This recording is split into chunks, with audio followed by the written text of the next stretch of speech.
25 will now come to order. Please stand for the playing of the national anthem.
First, Tim, would you lead us in the pledge?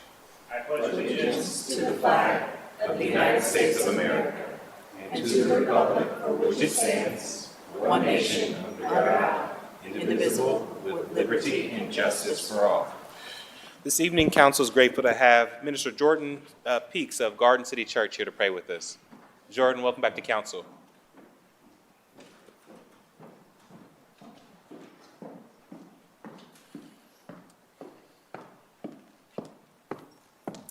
Praise the Lord, everybody.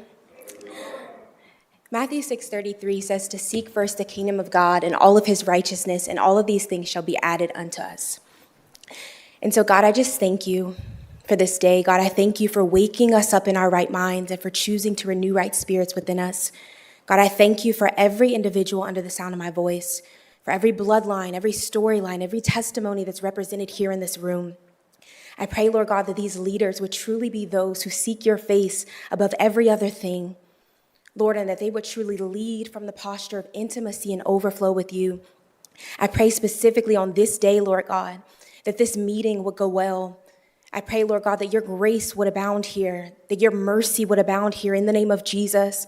I pray, Lord God, that your peace would permeate, God, the streets of Columbus. And I pray, Lord God, that as these leaders continue to lead this city well, that they would look to you, Jesus, for all wisdom, all strategy, all guidance in the name of Jesus.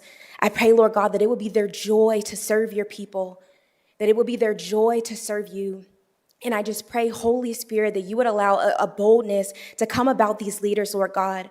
I pray for President Hardin, God, and all of their team, that you would guard their hearts and their minds, that you would allow it to truly be their delight to serve.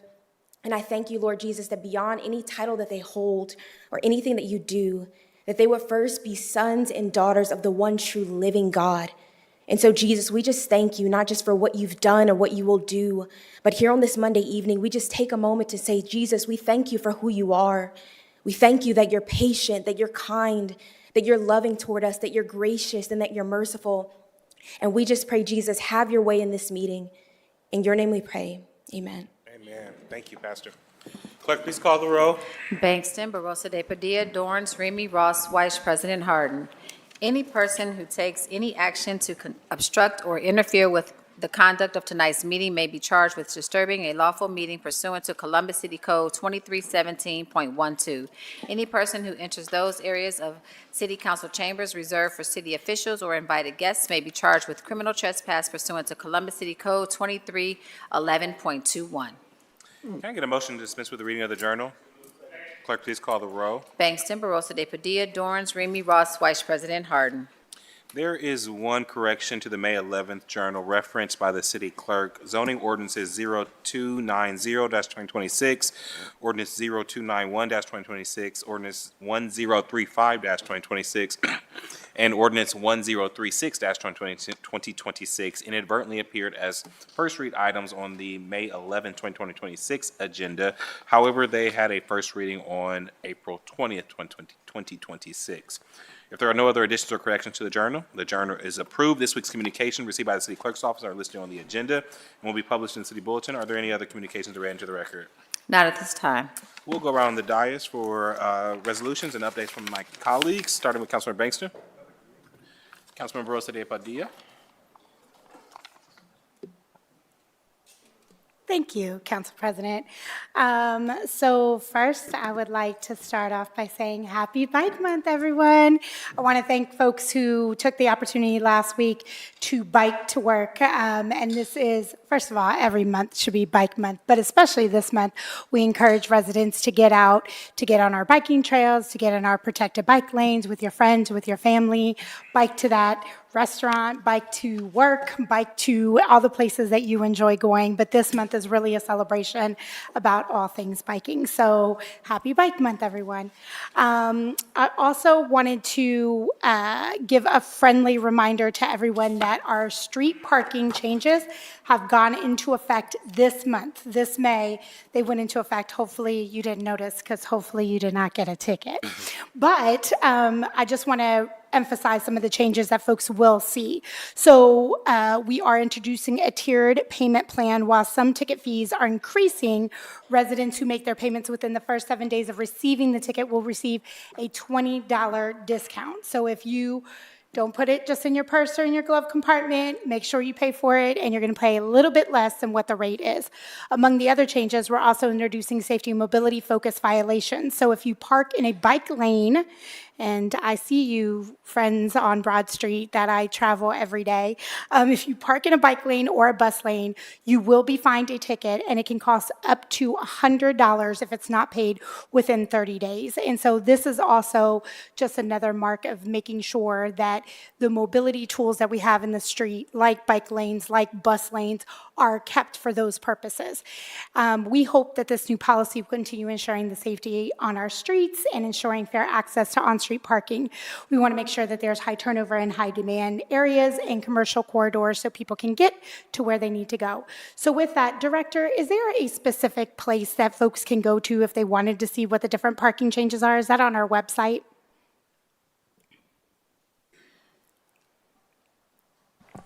You caught me off guard. I know, sorry. I was gone a week and I'm a little rusty. Good evening, President Harden, Chair Barosa de Padilla, members of council. It is on the website, and I do not have that right now. No, but that's okay. If it folks is- are interested, if you want to see what those differences are, we had a public hearing about it. So folks can always go to YouTube, but you can also check out the city's website to see those changes. But if everybody downloads the Park mobile app, then you can ensure, because it will tell you exactly where you're parking, and it'll give you reminders so that you don't get those parking tickets. So happy parking, everyone, and happy Bike Month. Thank you. Thank you, Councilmember. Press Pro Tem. Councilmember Remy. Thank you very much, Council President. I did want to take a moment to recognize that today marks the beginning of National EMS Week, Emergency Medical Services Week. Throughout this week, let us take the time to think about the men and women across this nation, especially right here in Columbus, who are often the very first to arrive when someone is experiencing an emergency or needs help most. 24 hours a day, 7 days a week, 365 days a year, our EMS professionals show up ready to serve our residents with skill, compassion, and professionalism. Our city would not function without them, and our community is safer because of their dedication and sacrifice. We will be formally recognizing our EMS personnel later this week, and I look forward to sharing more about that recognition on social media. Councilmember Ross, I'm done. Thank you. Councilmember White.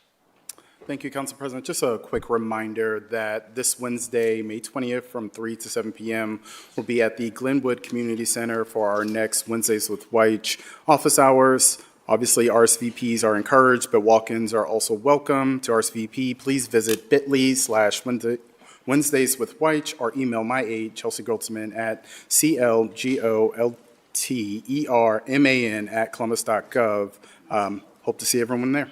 That's it for me. Thank you, Councilmember. My only announcement is next week we do not have council because as we observe Memorial Day, but the following Monday, June 1st, we will host our annual Pride Illumination and Stephen Schellerberger Award Ceremony outside of City Council at 7:45 p.m. So we encourage and invite all the community to come and participate.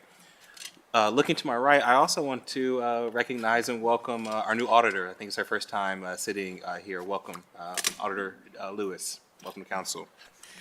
Are there any other comments from elected officials, from the city attorney's office, from the treasurer's office? Are there any requests by members of council for the removal of any ordinance or resolution or consent action tonight? Hearing none, may we now have a motion to waive the reading of titles of 30 legislation? So moved. Clerk, please call the roll. Bangston, Barosa de Padilla, Dorans, Remy, Ross, Vice President Harden. Thank you. Will the clerk now read into the record the ordinance number on 30 legislation tonight for first reading? In Finance and Governance Committee, we have Resolution 127X-2026, ordinances 867 and 1379-2026. Economic Development and Small and Minority Business Committee, Ordinance 1306-2026. Workforce Education and Labor Committee, Ordinance 1228, 1229, and 1230-2026. Public Safety and Criminal Justice Committee, Ordinances 1146 and 1329-2026. Housing, Homelessness, and Building Committee, Ordinance 1383-2026. Public Utilities and Sustainability Committee, Ordinance 813, 1138, 1184, 1212, 1296, 1318, 1319, 1320, 1324, 1328, 1342, 1355, 1360, and 1362-2026. Thank you, Madam Clerk. We don't have any speakers on the first reading portion of the agenda. The following ordinances appear on our agenda as consent. Will the clerk now read those into the record?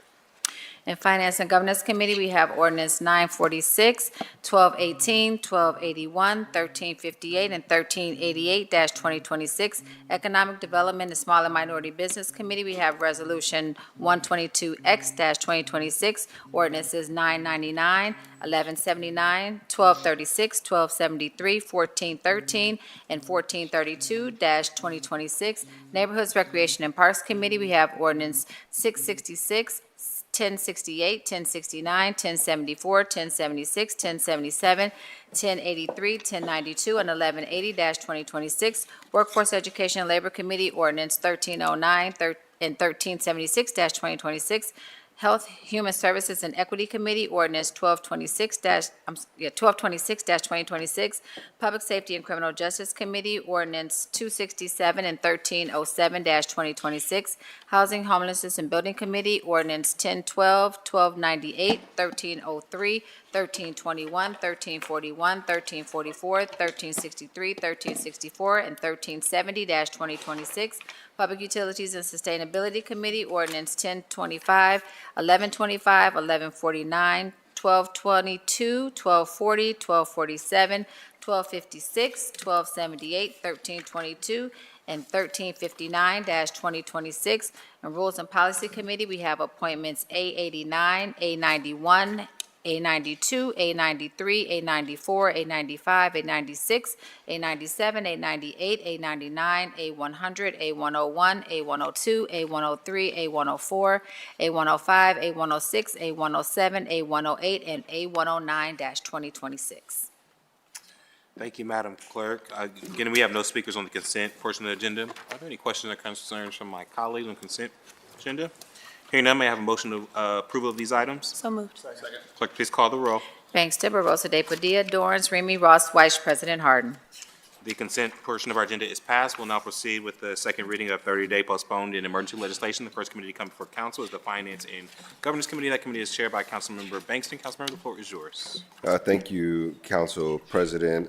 Tonight in the Finance and Governance Committee, first we have Ordinance 0881-2026 to authorize the Director of the Department of Technology to enter into a contract with CrashSoft Technology Corp. For VMware Technical Account Manager services, software licensing, to waive the competitive bidding provisions of Columbus City Codes and to authorize the expenditure of $108,219.18 from the Department of Technology, Information Services Division, Information Services Operating Fund.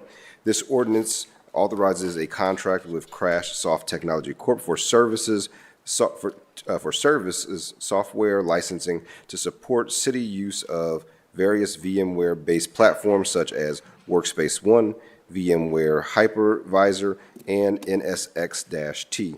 VMware software is the core component that is needed to operate virtual servers that run critical applications for the city, such as Excella, the Columbus Utility Billing System, and 311, just to name a few. The city receives a special pricing with CrashSoft via the Ohio Academic Resource Network, so a waiver of competitive bid is requested to access that more competitive pricing. Are there any questions or comments from my colleagues? Seeing none, I move for passage. Bangston, Barosa de Padilla, Dorance, Remy, Ross, Vice President Harden. Thank you, Council President. May I move to the Economic Development and Small Minority Business Committee? Thank you. We have in the Economic Development Small Minority Business Committee, first up is Resolution 0121X-2026 to determine that the written consent providing for the addition of certain properties of the Confluence Community Authority's new community district and it's owned or controlled by the City of Columbus, Ohio, insufficient and complies with the requirements of Chapter 349 of the Ohio Revised Code, to set the time and place for a public hearing on such consent, and to authorize the notices of such public hearing by publication in a newspaper of general circulation for 3 consecutive weeks or as provided in Ohio Revised Code Sections 7.16. As a recap, this resolution confirms receipt of a written notice from our Department of Development that allows the scheduling and public notice of a Department of Development held hearing to discuss the addition of NWSL deal parcels into the Confluence Community Authority District. The administrative step was originally approved by the body via Ordinance 1112-2026 and is an Ohio Revised Code requirement since council serves as an organizational board of commissioners for the Confluence Community Authority. This resolution does not transfer the parcels into the community authority. It does not change the ownership of the parcels, and it does not legislate new deal terms. Also, as was outlined last week, no occupied residential parcels are included in the proposal. At the request of the McCoy Park Working Group, tonight council will move to amend this resolution to remove parcels to the north of the project site formerly owned by the Yonkin family.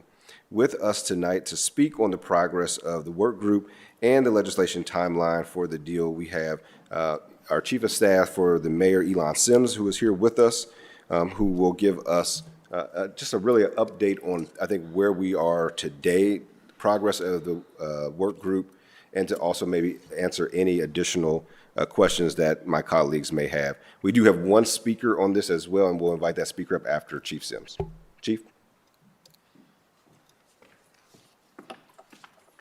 Well, good afternoon, Council President Harden, Chair Bankston, and members of council. Good to see you all this afternoon. So more than a year ago, Mayor Ginther announced his ambition for Columbus to become the nation's capital for girls and women's sports, not just for the opportunity to gain national attention, but because sports help teach perseverance, teamwork, leadership, and confidence. Those are skills that shape young people well beyond the field of play and into school, business, community life, and as a former D1 athlete myself, I can attest to that. That broader vision has included our successful effort to secure a National Women's Soccer League team for Columbus, an opportunity that will have both economic and community impact for our city. I'm here to provide an update on the work following Council's approval of Ordinance 1112-2026 on April 20th. That ordinance authorized the city to move forward with a development agreement framework for the proposed NWSL facilities project, including a training facility on the city-owned land and involving McCoy Park and adjacent city-owned parcels. Importantly, the ordinance also established several additional steps related to expanded recreation opportunities, additional parkland evaluation, and continued public engagement in Southwest Columbus.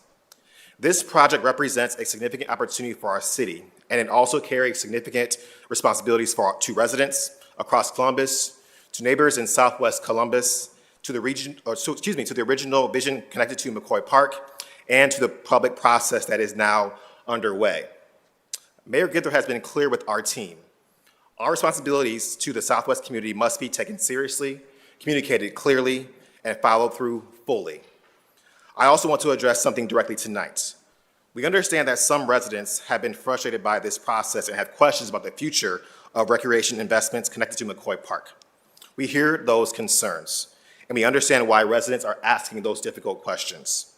This is why the administration is approaching this work with structure, accountability, and continued public engagement.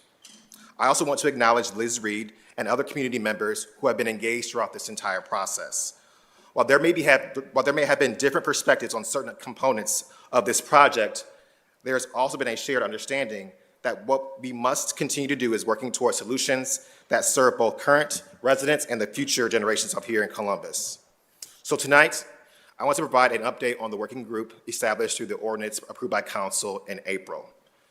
This group has now been meeting for several weeks and includes discussions focused on design concepts, site opportunities, construction timelines, funding strategies, and expanded recreation opportunities tied to Southwest Columbus. This group's work is focused on ensuring that therapeutic recreation, adaptive sports programming, and broader park access opportunities remain central to the path forward. These conversations remain active and ongoing. As many are aware, potential site opportunities under review have already been discussed publicly through media reporting. Those concepts are expected to be formally evaluated and incorporated into the work group's final reports and recommendations. A draft outline for that report has already been developed, and the work group will continue working towards completion of the report within the timeline established by council. It's important to emphasize that no final decisions have been made at this point regarding the future park investments or recreation opportunities connected to this process. The group's charge is to continue evaluating options that can support recreation, park access, and therapeutic programming for residents on the southwest side. I also want to clarify an important point that has generated questions within the community. This ordinance approved by council in April did not finalize, but yet outlined future components of this project. There are still multiple legislative actions, public hearings, funding considerations, and agreement approvals that remain ahead in this process. These steps matter because they create continued opportunities for both public input, oversight, approval, and accountability as this work moves forward. I also want to address an important question regarding the purpose of the amended legislation being voted on tonight. The administration proposed this amendment to allow the city to move forward on parallel paths. On one track, it allows the city to meet necessary timelines associated with beginning site work for the training facility. On a second path, it allows important conversations regarding the northern McCoy parcels, future recreation investments, and broader community priorities in Southwest Columbus to continue moving forward in a thoughtful and deliberate way. From our perspective, this approach allows us to remain solution-focused while continuing meaningful engagement with residents, council, and stakeholders regarding the long-term vision for this area. At the same time, we recognize that residents want to see more than a process. They want to see follow-through. And that is why this work is being approached with the expectation that it results in tangible recreation investments, expanded opportunities, and meaningful long-term benefit for Southwest Columbus residents as well. As these conversations continue, it is also important that we do not reduce this discussion to simply a conversation about acreage. This must also be about a conversation about access to recreation, access to therapeutic programming, access to amenities, and greater access for all these things for households across Southwest Columbus and the entire city of Columbus. Part of the work ahead is ensuring that recreation activities are not concentrated in just one location alone, but that families across Southwest Side have a meaningful opportunities to connect multiple quality parks, programming, and amenities closer to where they live. This work is active and moving forward. Consistent with Mayor Ginther's commitment to open dialogue and continued engagement with residents, the mayor remains engaged in this process, and we continue to the importance of delivering a real and meaningful path forward for the people of Southwest Columbus and the community at large. We intend to provide additional public updates as this work advances in alignment with legislative steps ahead, and you see those on the screen here. Tonight, Council will hear the second reading of Resolution 0121X 2026. This resolution establishes a date and time for public hearing required by the Ohio Revised Code and authorizes notice process related to adding the identified property to the Confluence Community Authority District. The hearing is set for 4:30 p.m. on June 24th at the Michael B. Coleman Center parking garage conference room. The administration is also drafting legislation related to administration fee, increased outline in Ordinance 1112-2026, and we anticipate bringing that legislation to council in June. In addition, the city's capital funding contribution will require separate legislation. We anticipate bringing that ordinance forward following council summer recess, allowing intentional time for the work group to complete its task in a thorough and responsible way. At the same time, the administration continues to work on agreements authorized through Ordinance 1112-2026, including the development, lease, and contribution agreements. We are also continuing conversations with the Youngkin family regarding the naming and use commitments connected to the city's prior acquisition of those parcels, including commitments associated with therapeutic recreation and adaptive sports programming. Dr. Stevens and I and reps from the ownership group met on just last Friday, and those discussions remain positive and ongoing. In closing, the commitments we made matter. They have not been forgotten. And we understand that residents will ultimately measure this process not by statements, but by follow-through. So my message is straightforward.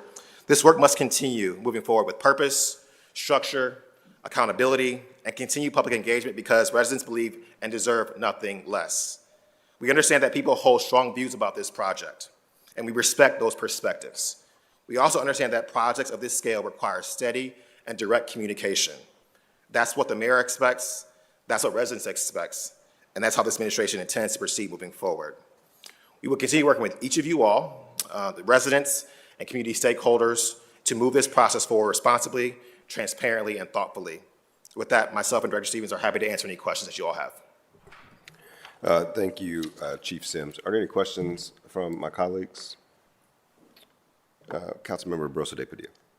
So, Chief Sims, first of all, thank you for that, and thank you for the thoroughness of walking us through. Can you talk just a little bit more about that parcel that we're removing and why, just in case there are folks who might be tuning in, might not have followed along or understand what the intention of the use of that land is and what might the intention be moving forward? Yeah, I'll jump in here, and Director Stevens, I'll have you jump in as well. You know, as we've been having conversations with the work group, part of the charge from this council has really been work to identify Southwest Park opportunities.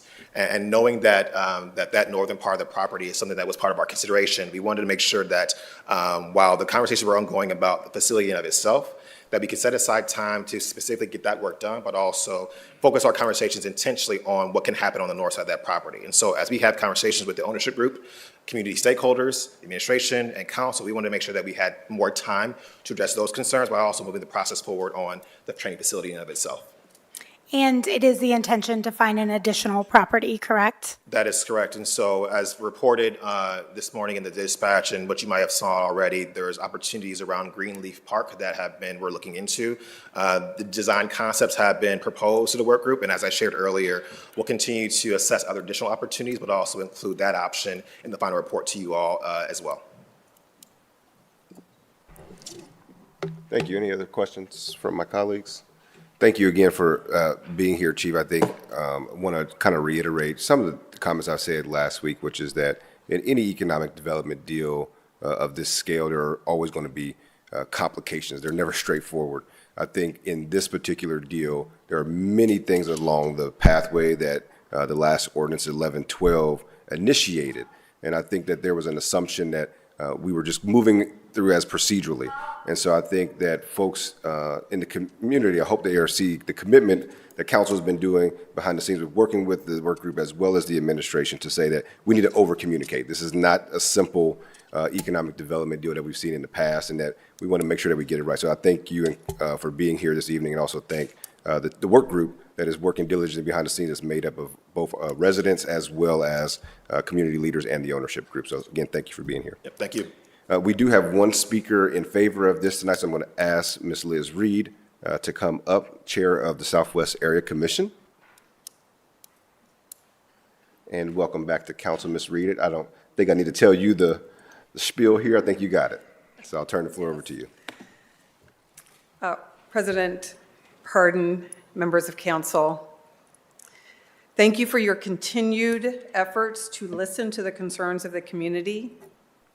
Quite a bit has changed since last week in the working since last week. In the working group for ordinance 1112, 2026, First, in last week's meeting, it was the owners group who first recommended removing the green lawn parcels from the amendment. I felt good that they were the ones who proposed that first. This reserves our ability to have future conversations regarding these parcels. However, these discussions have not taken place yet. With the passage of two items on today's agenda, 0121X and -2026, and 1407-2026, there will be two small steps forward. One for the NWSL team and one towards the fulfillment for what was envisioned for McCoy Park. The working group still needs to find many solutions to fulfill everything that was envisioned for McCoy Park. We have 42 days left of our 60. We still need to find solutions for the adaptive therapeutic park, the splash pad, a garden, a community center building, 20 to 30 acres of parkland loss, public accessibility to a park near McCoy Park, a solution for the flooding that became a feature in McCoy Park. We still need timelines, and we still need funding. These discussions in last week's meeting were more promising, but there's still a lot of work to do. I appreciate Elon Sims providing timelines for the NWSL tonight to ensure that there will be no surprises as we move forward. However, we don't have clear timelines on the community parks or parks. With the green lawn parcels available for discussion, the community feels cautiously optimistic about fulfilling what was envisioned for McCoy Park. Resolution 0121X-2026 allows for a public hearing and does not automatically move McCoy Park into the NCA. During the group meeting, the city representatives assured us that the hearing is more than a legal requirement, that the community comments will be considered. Although the date has not been set for the community meeting regarding fulfilling what was envisioned for McCoy Park, that should occur before the June 24th date for the NCA hearing. So I do want to note that this resolution also states that Exhibit B attached hereto to conform to the additional property to Phase 1 of the new training facility site it's subject to final design and operational requirements. So I just want to be cautious around those terms so that when we do see what that final thing looks like, that it's not encroaching or going into those green lawn parcels. So we're concerned about that, but with the public hearing and also knowing that you're going to listen to that feedback, I understand from today's presentation that the first reading will be the week before. We'll have the hearing, and then during the second read, if there are concerns, our community will be here to inform you of those concerns.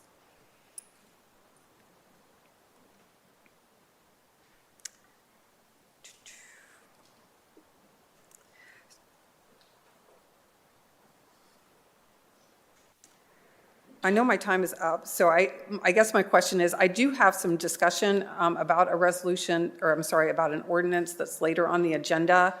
Do you mind if I go ahead and talk about that now? Because it does relate to this in some regard.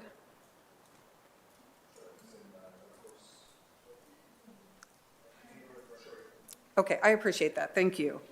So regarding ordinance 1407-2026, the Southwest Area Commission identified a parcel of land that came for sale about 3 years ago, and the Columbus Recreation and Parks Department purchased that land. It's about 9 acres, and it is central to the Southwest Area Commission.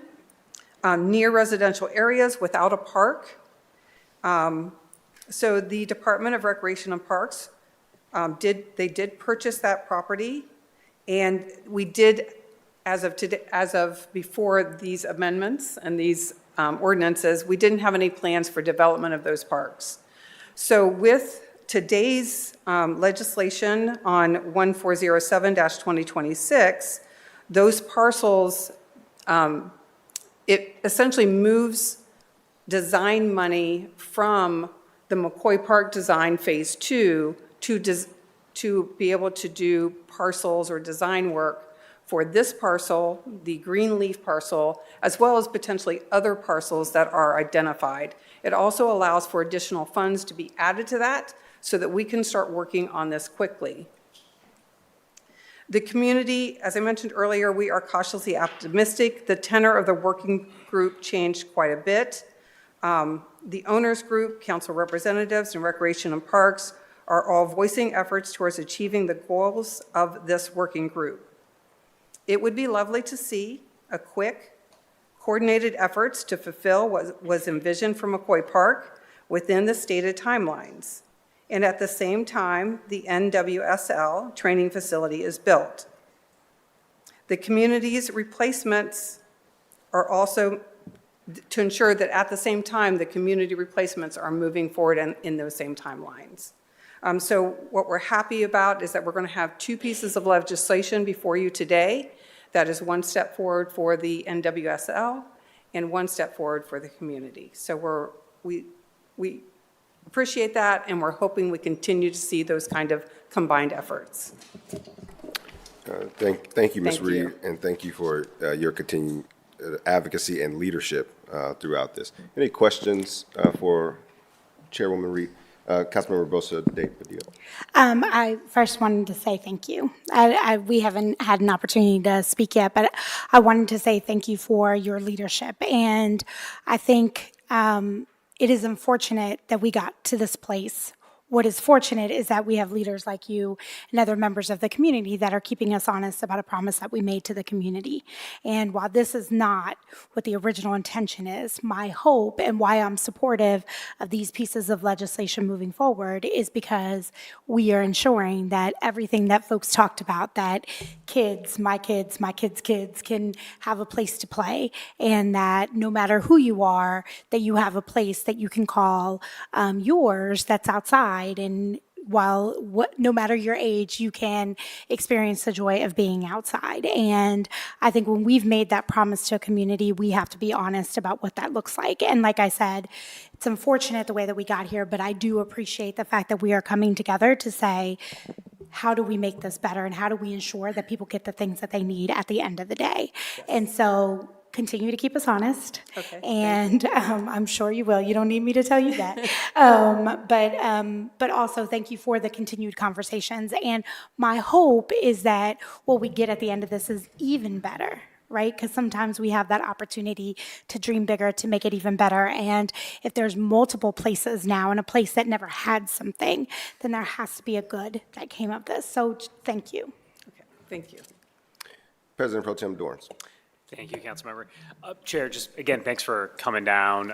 Again, I know the level of frustration that you had last week was, I think, righteous where we were at.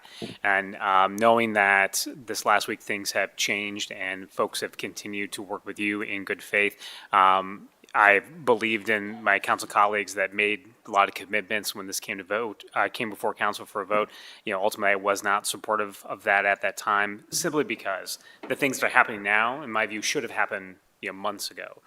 But again, to Councilmember Brosa de Padilla's point, like, we can't keep relitigating history at this point. It's about doing what we need to make sure that the folks in that community get what they were promised. And I just want to thank you for earnestly moving that forward. And, frankly, I've been, watching the agenda to see as additional pieces of this deal come forward with great skepticism. And knowing that you're in support of the two things that are before us tonight says everything I need to know about where I'm going to be. And that's very helpful to see folks, meaningfully engaging to hopefully, again, achieve both these things that folks would like to see happen in our community. So I it's great to see you, much more pleasant mood this week, considering the progress that has been made. And that's something that I think everyone at that table should have a lot of optimism about. So thanks for being here and sharing that with us. All right, thank you.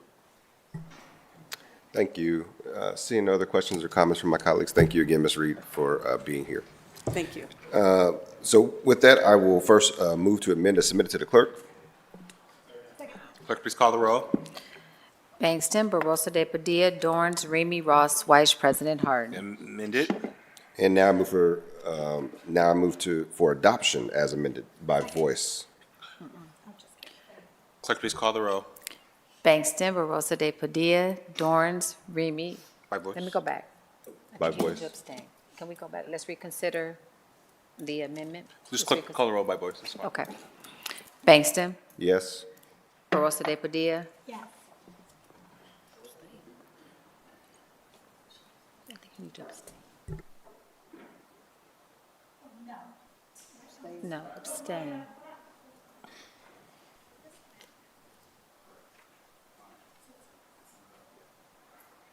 Just a yes vote. You can do.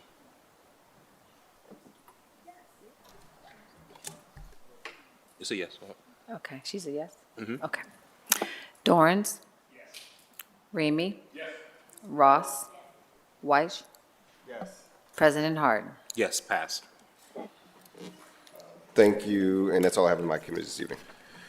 Thank you, Mr. Chair. The next committee that come before council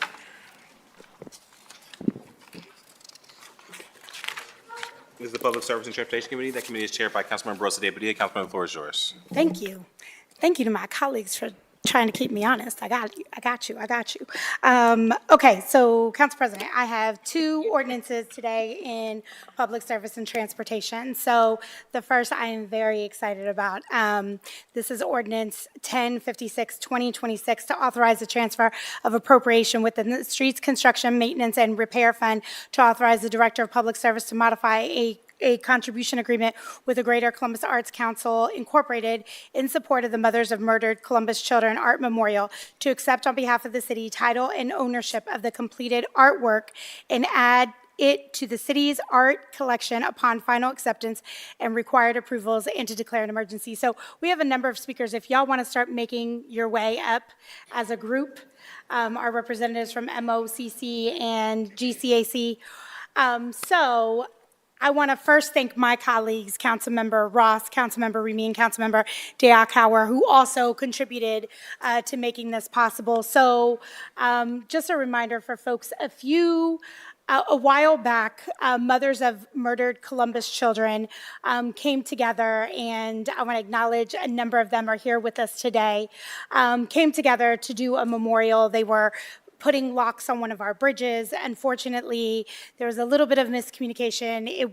The locks were taken down. And in conversations together, we decided that a more fitting tribute than just even the locks were to really memorialize folks who have died from violent deaths due to gun violence, that this could be a tribute to the mothers who have lost their children, but also a memorial for the entire city to come around, a place of peace and healing, a place that we could come together as a city to honor the folks that we have lost way too soon. So throughout this process, we started it last year. During the last couple months, a jury has come together. I was honored to be part of that jury to select artists. We did a national call to artists to come together to design a piece. The design concept has been chosen by the jury. An announcement is soon to come. But I want to acknowledge all of the folks who were part of making this process. There were folks from the administration, folks from City Council, GCAC helped to lead the way. I want to thank the department who first brought this to us and said, hey, what can we do here? Thank you for kind of on the theme that we were going, keeping us honest and saying, hey, we have an opportunity not just to make this right for these mothers, but for all mothers, for all people who have lost someone. So I want to thank all of the folks, this coalition that has come together. I think it is, well, we talk a lot about the Columbus Way, and to me, this is the best example of the Columbus Way. This is how we bring people from cross sections of the community together to create really places of healing, places of magic, and places where the community really sees themselves. So I want to welcome Mitch Menchaca, the new, I can't even say that anymore, our CEO of GCAC, and also our representative from Mothers of Murdered Columbus Children. The floor is yours. Good evening, President Hardin, Councilmember Barroso de Padilla, and members of the council. Thank you for the opportunity to mark this important milestone. I am proud to be joined by Carla Harris, Melissa St. Clair, and members of the Mothers of Murdered Columbus Children and our public art team today. Today's funding is more than a step forward in a project. It reflects a sustained commitment from the city of Columbus to honor the lives of the children lost to violence and to stand alongside the Mothers of Murdered Columbus Children.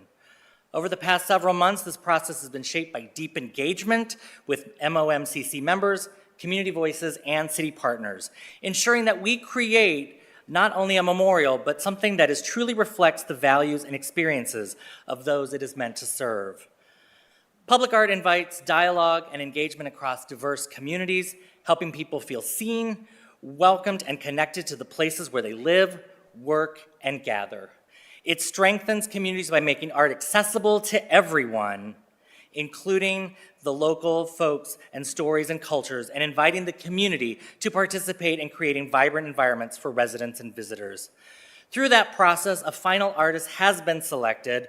While we are not yet able to say their name, we can say that their proposal reflects a thoughtful and powerful vision, one that creates a place, not just an object. It will offer spaces of gathering, quiet reflection, ceremony, and everyday visitation. It considers accessibility, comfort, and care through elements like seating, shade, and moments of pause, while honoring the stories and presidents of MOMCC families. As we move into the next phase, important work lies ahead. Design refinement, technical coordination, and continued collaboration will ensure that this vision is realized with the care and integrity it deserves. We are grateful to our city partners for their continued support, especially to the members of the MOCC for their trust, leadership, and willingness to guide this process. Thank you.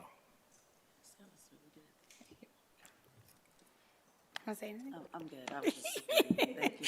I also would be remiss if I did not thank Director Reese and her team when we were looking for land. This is part of our land with Rec and Parks. They will help to maintain it. This is along the Scioto, so this will be a beautiful piece that we can add to our collection. As a city, we're inching closer and closer to more beautiful spaces everywhere that do provide that healing for folks to go to. Do my colleagues have any questions, comments? I just want to say thank you, Councilmember, first for offering us the opportunity to participate.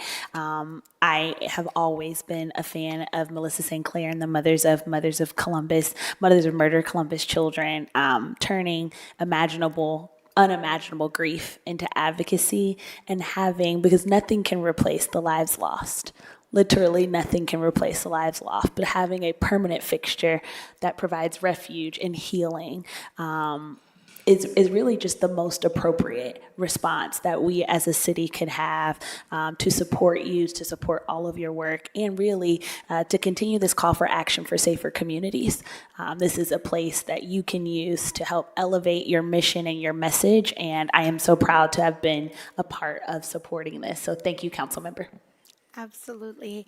And I just want to say, I don't think I've had the opportunity. This is in the most Columbus of stories. Melissa and I actually went to high school together, and that was Eastmore High School, if anyone didn't know. And our mascot is the Warriors. We're Warriorettes, and that warrior spirit lives in you. And I think also in every single one of the moms who are part of MOCC and who show up every day and who advocate for better better legislation, who advocate for their sons, their daughters, and the people that they lost to ensure that our city is safer. And thank you for always keeping us honest and for making us better and making us a safer city for everyone. So, yes, Councilmember. I just want to thank you as well, and thank you to the other council members that helped fund this. It was an unfortunate situation that happened, and look, it was a dark day when that happened, and of course, we needed to make this right. And so it's exciting to think about what's going to become, because it's going to be something much more than what it was. And it'll be a place for this entire community to see, the pain that people have felt, but the passion that you bring every single day in this community. And so we just really thank you for your leadership in the community and all the things that you do to help support safer communities, and we love you. Thank you. And my last shout out, I would be remiss if I did not thank Director Scacco, and he's not always out front, but Deputy Director Randy Borntrager, who first brought this and said, we have to do something, and first put the dollars down, and then we joined in to make this better for everyone. And so I can't wait for the day that we cut this ribbon. I can't wait for the day. This is going to be such a beautiful place of solace and peace and healing for everyone. So with that, I move for passage. Bangston, Barosa de Padilla, Dorns, Remy, Ross, Vice President Harden. Passed. Thank you. One step closer, y'all.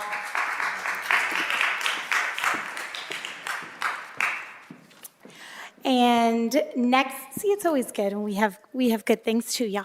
Okay, next is Ordinance 1163, 2026, to amend the 2025 capital improvement budget to authorize the city auditor to transfer cash and appropriation within various funds to authorize the establishment of an auditor certificate for construction, inspection, and administration fees, and to authorize the expenditure of up to $1,375,567.20 from various funds for the purpose of providing sufficient funding for construction, inspection, and administration services on public service projects. So construction inspection funding is generally estimated by taking a percentage of the construction costs. Occasionally, the funds set up for this estimated costs are not sufficient to cover the inspection of the project through completion due to project-related unforeseen conditions, weather, construction change, orders, et cetera. So this ordinance essentially provides the funding for that inspection and administrative deficits for capital improvement projects for the Department of Public Service. Do my colleagues have any questions or comments? Seeing none, I move for passage. Clerk, please call the row. Bangston, Barosa de Padilla, Dorns, Remy, Ross, Vice President Harden. Passed. Thank you. Council President, in her absence, may I move to page 18 in Health and Human Services and Equity? So I Vice Chair, Health and Human Services and Equity Committee, and we have one ordinance this evening, and that is Ordinance 1373, 2026, to authorize and direct the Board of Health to accept the fiscal year 27 Reproductive Health and Wellness Grant from the Ohio Department of Health in the amount of $1,332,807 to authorize the appropriation of $1,332,807 and any additional funds from the unappropriated balance of the Health Department Grants Fund and to declare an emergency. The FY27 Reproductive Health and Wellness Program will allow family planning and reproductive health services, including contraception, cancer screening, and sexual health, with target populations including vulnerable men, women, and teens, minorities, special populations such as residents with substance use disorder, incarcerated individuals, and those experiencing homelessness. We estimate that this grant will serve 8,000 visits this year alone. Do my colleagues have any questions or comments? Seeing none, I move for passage. Second. Clerk, please call the row. Bangston, Barosa de Padilla, Dorns, Remy, Ross, Vice President Harden. Passed. Thank you. Almost done. Can we move to rules and reference on page 22? Please. Thank you. So this next piece of legislation has been in the works for quite some time. Since 2024, transit advocates have approached the city advocating for a complete streets policy. This policy is about safety. It's about ensuring that we are prioritizing cyclists, pedestrians, and the most vulnerable users when we design and construct our roadways. So in winter 2023, we had an alarming number of serious pedestrian crashes and fatalities, and residents and advocates were demanding for safety measures.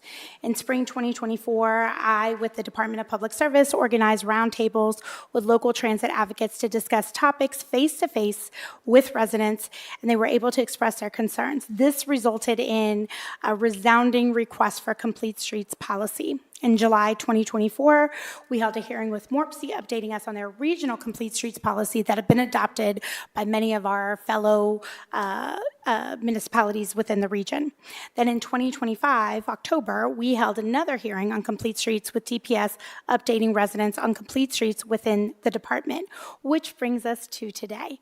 So Ordinance 1392, 2026, to require the Director of the Department of Public Service to adopt and regularly evaluate a complete streets policy for the city of Columbus, to amend sections 213.034 to enact section 2105.02 and to repeal the existing version of section 219.034 of the Columbus City Codes. The code change defines complete streets policy to mean a set of guidelines and internal policies that emphasize the consideration of safety for all public infrastructure users, including pedestrians, cyclists, motorists, and transit riders of all ages and abilities during the planning, design, and construction of public infrastructure. This code change also requires the director to issue a report to City Council and the mayor annually to detail any changes made to the policy and to review new recommendations and best practices issued by the National Association of City Transportation Officials, the National Complete Streets Coalition, the American Planning Association, and other relevant organizations since the previous report. So we do have two speakers in favor of this ordinance. So first, I'd like to call up from Transit Columbus, Stevie Passamonte. And then Dustin Holfinger from the American Heart Association will be next.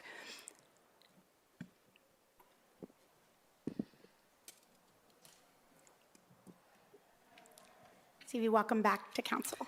Hello again. It feels like I'm here too often. My name is Stevie Passamonte, and I'm a board member for Transit Columbus, and I'm here to speak in support of the adoption of the Complete Streets policy into City Code. It has been a long couple of years to get to this point, but I want to thank you for all of the work that you've put in to adopt this Complete Streets policy in the fall, and today to have it enshrined in City Code. I know it's a lot of effort, but it is a worthwhile effort. Street design is a public safety issue. When we talk about public safety, I think we often focus on crime and murder rates. But while there were 85 homicides in the city of Columbus last year, 103 people were killed in fatal crashes in Franklin County in 2025, at least 70 of which were in the city of Columbus, and another 354 were seriously injured beyond that. As our friends at the American Heart Association will tell you, I'm sure, street design is also a public health issue. Most people don't have the time or money to carve out to go to the gym regularly, but having a safe way to walk, bike, or roll keeps people active, prevents a wide range of health issues, and ultimately lowers healthcare costs. Increasingly, street design is an affordability issue. Transportation is the second highest household cost next to housing itself. And with the rising cost of gas and cars and housing and everything else, Columbus residents should not be forced into shouldering the cost of personal vehicles simply because they have no other choice. So thank you for putting in the work to give our residents more choice. There's a lot that happens in between these public hearings, and it's for that reason that I'm really appreciative that council member and DPS have elected to review this policy on an annual basis to ensure that we are constantly learning, iterating, and experimenting with ways to build a more walkable, more bikeable, more transit-friendly, and yes, even more drivable city. When we first commented on this policy a couple years ago, we urged the city to adopt the best complete streets policy in the country.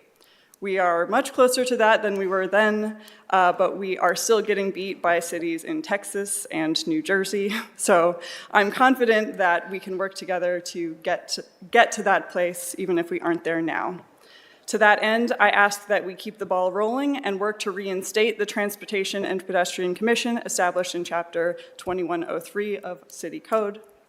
And otherwise, thank you to every advocate who helped push for this, and thank you, council member, and to Director Skako and DPS for continuing to move us forward a little bit more safely. Thank you. Thank you, Stevie, for being here today.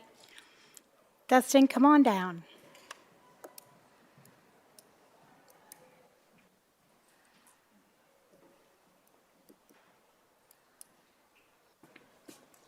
Hi, good afternoon. My apologies for reading from my phone. My printer was broken today. I've never done this before, so hopefully it doesn't time out.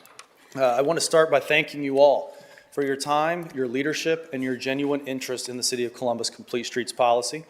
At the American Heart Association, we know that the design of our communities directly impacts the health of our residents, and safe, walkable neighborhoods are essential for active living. So Stevie was right. Right now, the Department of Public Safety, or Department of Public Service, has an excellent forward-thinking framework on paper. However, by taking this next step to integrate this policy directly into your city code, you all have a great opportunity to turn great internal staff guidance into permanent municipal law. This codification is exactly what we need to build real, long-term accountability that ensure safe, equitable streets are a legal requirement for every project in our city, from day one planning to routine maintenance. As you review this framework and work to lock in these design standards into your code, I strongly encourage you to keep the door open to community engagement and deeply engaging with that community. One concrete way to do this would be to reinstate the Transportation and Pedestrian Commission. With this advisory board in place, the Public Service Director and Council would receive direct input from a body that will hold open meetings, giving residents consistent opportunities to provide valuable feedback on local transportation conditions.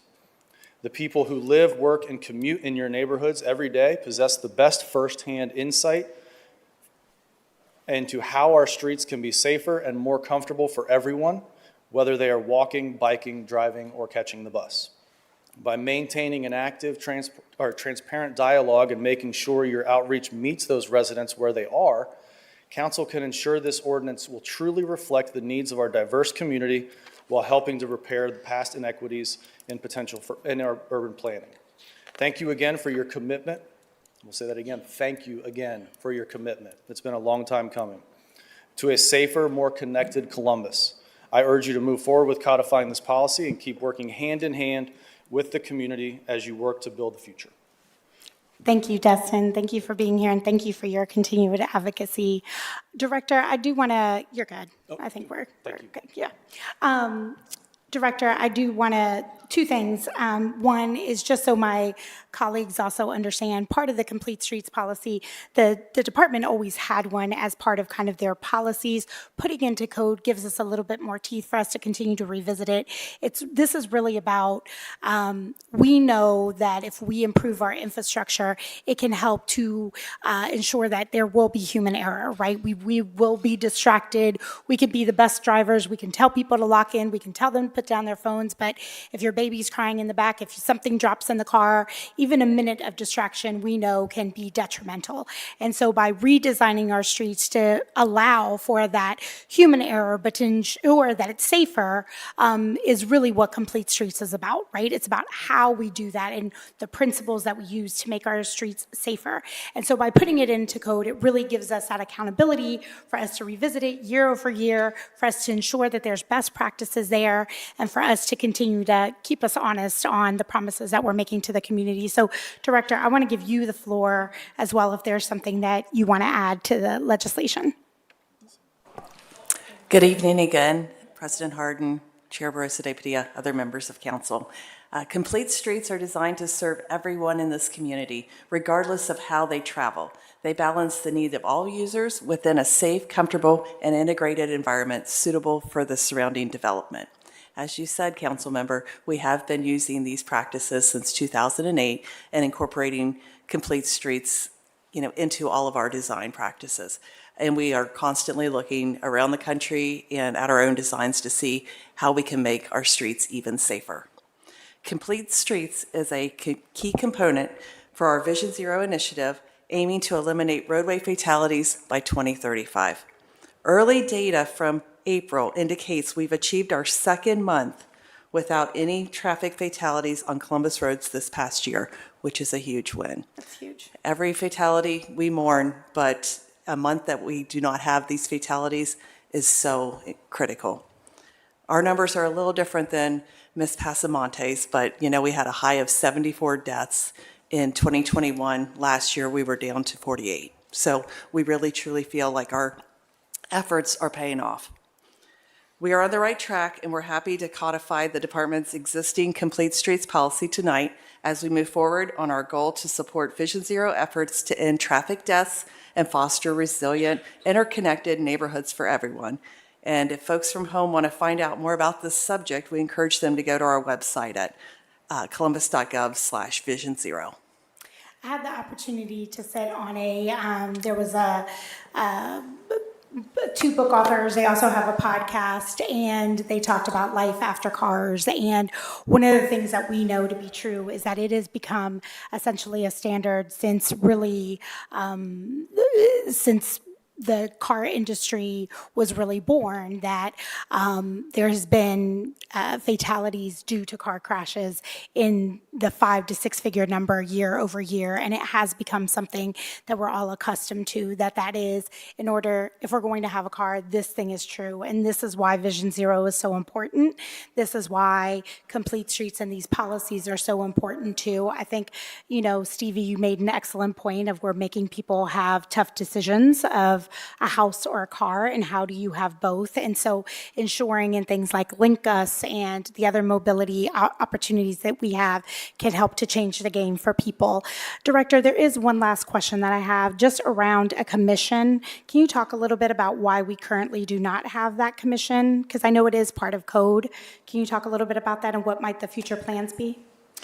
Yes, we are currently using our Vision Zero Columbus Committee as a commission that reviews our policies on, our best practices. We also have the Bike Plus engagement that we've done extensive engagement with. Vision Zero Columbus has an extensive engagement. And as part of, Link Us, we're always out there engaging with the public. We are sharing all of our data-based experience that we have. I mean, we make our decisions based on data, lots of data. And it allows us to really move that needle. I will say that I will give a shout out to my transportation team, both the planners and the engineers. We have absolutely the best transportation team in Ohio. If not, I'd put them against anyone in the country as far as being able to safely go out there and design and be so compassionate and willing to look at our designs and make sure that we're designing the best, safest streets for the residents of Columbus. Sure. And I would love for us to have continued conversations about, I think all those engagements have a specific purpose, but what that might look like in the future, just because I think that, as we have the GLBTQ Commission and the Immigrant and Refugee Commission, I think having that voice has been so key. So if there's ways that we can work together to look at what that looks like in the future for that continued kind of engagement, we will continue to have those conversations. So do my colleagues have additional questions or comments? I think my only question was the opportunity for public input to that commission, but it sounds like you're committed Yeah, I to think that's looking at something that we to want to continue encourage to have. it. Okay, Yeah. thank you. That we want to continue to have conversations about what it looks like, since, I think the intentionality is a little bit different, but what that looks like. Seeing no additional questions or comments, I move for passage. Bangston, Barosa de Padilla, Dorans, Remy, Ross, Vice President Harden. Great, and that I'm so excited. I also just want to say I'm very excited to preview coming up very soon, and thankful to the department that as we think about Complete Streets and other things, we are looking at setting aside a fund that would actually go towards mobility, towards innovation, towards other things, so more good things to come. But I want to thank you for our residents and advocates who have been working and hanging in there with us. I want to also thank the department for your partnership and continued commitment to ensuring that everyone gets to where they want to go and gets home safely as well. So thank you, Council President. Thank you, Madam Chair. I think we'll go ahead and let's see if you can do it. He's fast. So the next committee to come before council is the Neighborhood Recreation and Parks Committee chaired by Councilmember Deakar, but in her absence, the vice chair is Councilmember White. He will read that committee. Councilmember, the floor is yours. Thank you, Council President. Tonight in Neighborhoods, Recreation, and Parks Committee, we have 4 ordinances up for second reading. First is going to be 0921-2026 to authorize and direct the city clerk to enter a grant agreement with Native American Indian Center of Central Ohio to provide upfront support for their outdoor programming and to authorize an expenditure from the Neighborhood Initiative Sub-Fund. I'm going to kick it to Councilmember Rosa de Padilla to talk a little bit more about this ordinance. Thank you. Thanks, everyone, for coming this evening. I'll be here all week. Okay. I just want to, are Ty? Oh, good. Come on down, Ty and Masami. We have, for a number of years since I came into council, we have been supporting the work of NICO. NICO is an organization that is dedicated to preserving and restoring balance-driven values and initiative focused on cultural preservation, restoration, social development, and economic development and sustainability. The funding for this year will assist with program-related costs through 2026 related to NICO Outdoors. So, my friends, it is so good to see you. It's been a long time. I first was engaged with the Native American Center when I was a city year core member and actually did service there. And many times we came back to partner and do service. I think especially at this time when we are trying to erase history, when we are, so many of our identities are under attack, continuing to preserve our Native culture is so key in cultures around the world and certainly here. And so that's why the work that you all do is so key to ensuring that we preserve culture, that we understand our history. And so that is why I always have a commitment to this organization year over year. So I would love to give you the floor to talk more about your mission and the work and what this funding is going towards. Well, greetings, everyone. President Harden, council members, thank you for having us here and allowing us to. You have to go closer. Like a little bit closer. Listen to your wife, they say. Always good to come back here. The experiences have definitely been good.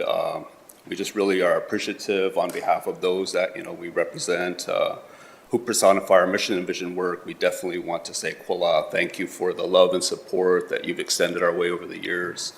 We're super excited to receive this funding. It really advances the good work that we've already been able to do through the funding that we've received from you guys already. So, it's just, maybe just to kind of share a little bit too, so people can be a little bit, more privy to what we're doing in terms of the program is called NACO Outdoors. And it's really about allowing our people access to the outdoors. And, in a lot of ways, our culture is tied to Mother Nature. What we find is that a lot of our people are really just kind of consumed with their lives, kind of in the urban setting. And so we're seeing people that want to decompress and, get outside. And so we're accessing, a lot of different things through fishing, through foraging, gathering, just being able to, just feel the air, be in the water, listen to the birds. And a lot of these things really tie into our cultural pathways. And so it's really awesome that we've been able to come this far. And again, to have the love and support that you guys have extended our way. And I want to say to you, Lourdes, I just want to say thank you for the few years back when you first reached out to us, very meaningful at that point in time. And it really was a shot in the arm that we needed too. So, and to everybody else too for your support. Thank you. My wife. Good afternoon, or good evening. In Mimi Namuma, Ignash Maniksha, Masami Smith, Executive Director for the Native American Indian Center of Central Ohio. I want to say thank you. Kwathan Ushamash, that means I'm grateful. Columbus City Council has really lifted up our Native community here in Ohio. And we touch the four corners of this state. We're like, the main Indian center in Ohio that everybody comes to for help, for resources. And our current initiative is, the gathering and foraging, and this is the most important thing to our people, our people all over Indian country. And this helps them to ground themselves and belong to the Creator, to all of our cultural ceremonies, And this is what helped us survive all these years of trying to survive and restore our culture. So I just want to say thank you. I really appreciate you, Kwaslan Ushmush, and yeah, we're grateful. Thank you so much. I just want to say to my colleagues, this is on the south side, woo-woo. If you've not been, please head to the center. I had the opportunity to go to one of the harvesting feasts, and it was the most beautiful experience. And there's also a food truck, so if you're having an event or you want to follow along and have some great, what do they call fluffy? The tacos? No, the Tacos? yeah. They're amazing. So please see where the food truck is going to be somewhere this summer, because this is also another way that you can support the cause. Do my colleagues have any additional comments or questions? Great. Seeing none, I move for passage. Second. I'm sorry. Just kidding. I am amending as submitted. That's what I'm doing. Is there a second? Second. Clerk, please call the row. Banks, Timber-Rosa de Padilla, Dorns, Remy Ross, Vice President Harden. Amended. And now I move for passage. Second. Clerk, please call the row. Banks, Timber-Rosa de Padilla, Dorns, Remy Ross, Vice President Harden. Pass. Congratulations. Thank you so much. Thank you, Vice Chair. You're keeping me real honest today. I appreciate it. Well, we're The floor is back to you. Trying to move it along here. All right, so next I have ordinance 1086-2026 to authorize the Director of Rec and Parks Department to modify an existing contract with Claire Weiss Architects LLP doing business as WXY Architecture and Urban Design for the Linden Green Line project, to authorize the appropriation of $743,948.51 within the Recreation and Parks Permanent Improvement Fund, to authorize the transfer of $1,103,927.24 within the Recreation and Parks Voted Bond Fund and Permanent Improvement Fund, to authorize the transfer of $2,426,452.90 between the General Fund Income Tax Set-Aside Subfund and the Recreation and Parks Bond Fund, to authorize the appropriation of $2,426,452.90 in the Income Tax that may be on here. No, that's good. Income Tax Set-Aside Fund and Recreation and Parks Voted Bond Fund, to authorize the amendment of the 2025 capital improvement budget to authorize the expenditure of $3,600,000 from the Recreation and Parks Voted Bond Fund and Permanent Improvement Fund, and to declare an emergency. This ordinance provides the funding for continued design and engineering services for phases 1 and 2 of the Linden Green Line project. This project will provide 7 linear miles and 58 acres of trail and park space to the Linden and Northland communities. Emergency designation is requested to ensure that phases 1 and 2 construction plans are ready for bidding and comply with grant requirements. Let me stop there, see if any questions or comments from my colleagues. Seeing none, I move for passage. Second. Clerk, please call the row. Banks, Timber-Rosa de Padilla, Dorns, Remy Ross, Vice President Harden. Pass. Thank you. Next, I have ordinance 1087-2026 to authorize the transfer of $24,500 from the Sustainable Columbus Fund to the Recreation and Parks Special Purpose Fund to support the Tree Assistance Program in partnership with Franklin Soil and Water Conservation District. The Tree Assistance Program, or TAP, allows private landowners to apply for funds to plant trees on their private property. This program is crucial to meeting the goals of our Urban Forestry Master Plan, as most of the land available to expand our community's tree canopy is on private property. Let me stop there, see if any questions or comments from my colleagues. Seeing none, I move for passage. Second. Clerk, please call the row. Banks, Timber-Rosa de Padilla, Dorns, Remy Ross, Vice President Harden. Pass. And last, in Recreation, Neighborhood Recreation Parks Committee, I have ordinance 1407-2026 to authorize the Director of Recreation and Parks Department to modify an existing contract with Kimley Horn and Associates Incorporated to extend the contract term through December 31st, 2027, to allow for continued architectural and engineering services for the Gender Road Park and McCoy Park Improvements Project, and to declare an emergency. This ordinance is a positive step forward to follow through on the promise to deliver recreational space for the Southwest community. With this contract modification, the vendor can now start redesigning therapeutic recreation originally planned for McCoy Park at alternate sites. Emergency designation is requested in order to meet the end of June 2026 deadline that has been set for the working group to identify alternative spaces. While we are all disappointed in the process. I'm excited that we're starting to earn back the trust and confidence from the community members.